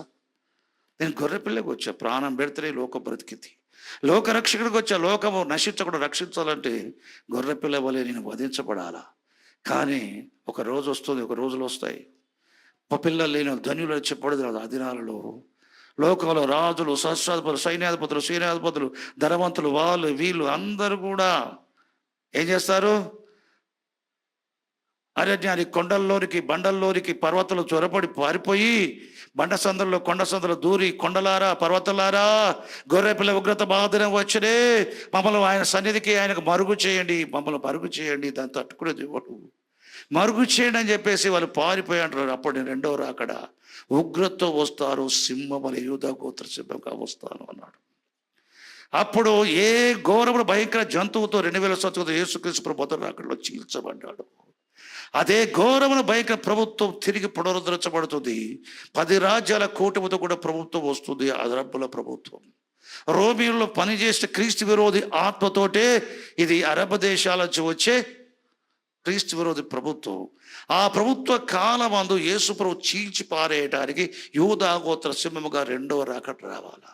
4వ జంతువు యేసు ప్రభు మొదటి రాకడలో ఉంది, 4వ జంతువు యేసు ప్రభు రెండవ రాకడలో ఉండాలి. 4వ జంతువు రాకుండా యేసు ప్రభు మొదటి రాకడ సంభవించలేదు. 4వ జంతువు మరలా రాకుండా యేసు ప్రభు మరలా రాడు. ఏలియా వస్తేనే యేసుప్రభు మొదటి రాకడ, మరలా ఏలియా వస్తేనే యేసుప్రభు రెండవ రాకడ. యెరూషలేము దేవాలయం ఉంటేనే యేసుప్రభు మొదటి రాకడ, యెరూషలేములో దేవాలయం కట్టబడితేనే యేసుప్రభు రెండవ రాకడ. ఈ విధంగా మొదటి రాకడ అర్థం చేసుకుంటూ రెండవ రాకడిని అర్థం చేసుకోవటానికి నీళ్ళు ఉపయోగపడే దేవుడిని వినియోగపడేది ఏంటయ్యా అంటే స్వస్థపరచు ఆత్మ కాదు, ఏది ప్రవచనాసుర ఆత్మ. ఈ విధంగా కంపేర్ చేసుకుంటూ ప్రవచనాత్మ చేత ప్రవచనాలు గ్రహించటం, ప్రవచనాసరిగా మాట్లాడటం, ప్రవచనాలు చెప్పటం అనేది దేవునికి స్తోత్రం. ఎట్లా ఉంటుంది? ప్రవచనాసరమైన ఆత్మ, యేసు గురించి సాక్ష్యం ప్రవచనాసరం, ప్రవచన ఆత్మ, స్వస్థపరచు ఆత్మ, అద్భుతాలు చేసే ఆత్మ, వివేచించే ఆత్మ. ఒక్కొక్క వరాన్ని ఒక ఆత్మ అని చెప్పుకోవచ్చు. ఇక్కడ కయ్యను చంపేటోడు ముందు వచ్చాడు, చచ్చేటోడు తర్వాత వచ్చాడు. భ్రష్టుడైన ఏశావు ముందు వచ్చిండా, ఆశ్రయించబడే యాకోబు ముందు వచ్చిండా, శరీర సంబంధి అయిన ఇష్మాయిల్ ముందు వచ్చిండా, ఆత్మ సంబంధి అయిన ఇస్సాకు ముందు వచ్చిండా, కొట్టివేయబడే పాత నిబంధన ముందు వచ్చిందా, కొట్టివేయబడక నిలిచి ఉండే కొత్త నిబంధన ముందు వచ్చిందా, దేవుని ఆజ్ఞలు ఉల్లంఘించేటోడు ముందు వచ్చిండా, సౌలు రాజు హృదయానుసర వ్యక్తి ముందు వచ్చిండా. ఆది కారణం చూసుకుంటే ప్రడగత వరకు చెడ్డోడు ముందు వచ్చాడు, మంచోడు తర్వాత వచ్చాడు, చెడ్డోడు ముందు వచ్చాడు, తర్వాత మంచోడు వచ్చాడు. ఇప్పుడు రాబోయే ఈ చెడ్డోడు కింద నుంచి వస్తాడు, రాబోయే మంచివాడు పరలోకం నుంచి వస్తాడు. ఇప్పుడు చెడ్డవాడు ముందు వస్తాడా, మంచివాడు ముందు వస్తాడా? క్రీస్తు విరోధి ముందు వస్తాడా, క్రీస్తు ముందు వస్తాడా? బైబిల్ సారాంశం అదే. దాని బైబిల్ మొత్తం ఎతికి ఇచ్చిట చెప్పి బుర్రంతా పాడు చేసే బదులు దేవుడు బైబిల్న వాటి దృష్టాంతాలు తీసుకొని కూడా దాని సారాంశం చెప్తాడు. దీనికి ఎట్లా అర్థమైంది? ప్రవచనానుసరమైన ఆత్మ, ప్రవచనానుసరంగా పనిచేసే ఆత్మ. దేవునికి స్తోత్రం, హల్లెలూయా. కాబట్టి ఈ విధంగా కూడా వాక్యంలోంచి ప్రవచనాలు పుడతాయి. ప్రవచన వాక్యాలను గ్రహించడం, ప్రవచనంలోంచి ప్రవచనం పుట్టడం, దీనికి నీ ఆత్మ అలవాటు పడితే కొన్ని విషయాలు ప్రసంగాలు చేయటానికి కూడా అర్థం కాదు, చేత కాదు. గ్రహించినవన్నీ కూడా ప్రసంగ రూపంలో ప్రజెంట్ చేయటం అనేది అందరికీ అర్థం కాదు. ఒకటి గ్రహించినంతగా చెప్పటం కూడా సాధ్యం కాదు. దాని అవసరం వచ్చినప్పుడు దాని స్పష్టత, దాన్ని ప్రజెంట్ చేయడానికి దేవుడు కృపిస్తాడు. హల్లెలూయా. మంచిది. కాబట్టి ఇప్పుడు 21st సెంచరీలో ఏం జరుగుతుంది? గౌరవను మహాభయంకర ప్రభుత్వం వచ్చినప్పుడు శరీరం బట్టి పుట్టినవాడు ఆత్మను పట్టిన వాడిని మరలా హింసించడం జరిగింది. అప్పుడే సెకండ్ కమింగ్. డీజే దినక్ గారికి ఒకసారి హెవెన్ క్యాసెట్ రికార్డ్ చేస్తున్నప్పుడు ఆ రోజుల్లోనే ఒక షూటింగ్ చేసే ముందు రోజు ఆయన పరలోకం పోయాడు. పరలోకం పోయినప్పుడు యేసు ప్రభుతో కూర్చుని ఆయన మాట్లాడుతూ, నా కుమారుడా, భూమి మీద దేవుని శకులైన వారు, ప్రవక్తలైన వారు నా రాకడ సూచనలు రకరకాలు చెప్తున్నారు, కానీ నీకు మాత్రం ఒక రాకడ సూచన చెప్తున్నా చూడు. మిడిల్ ఈస్ట్ వైపు చూడు.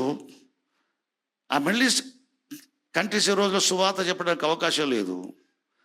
వాళ్ళపైన నేను పరిశుద్ధాంతం కుమ్మరిస్తా, పరిశుద్ధ నింపబడే వాళ్ళు ఆనందిస్తూ ఉంటే మిగతా వాళ్ళకి అర్థం కాక నింపబడి ఆనందించే వారిని అంతా వధిస్తారు, రక్తం ఏర్లై పారుతుంది.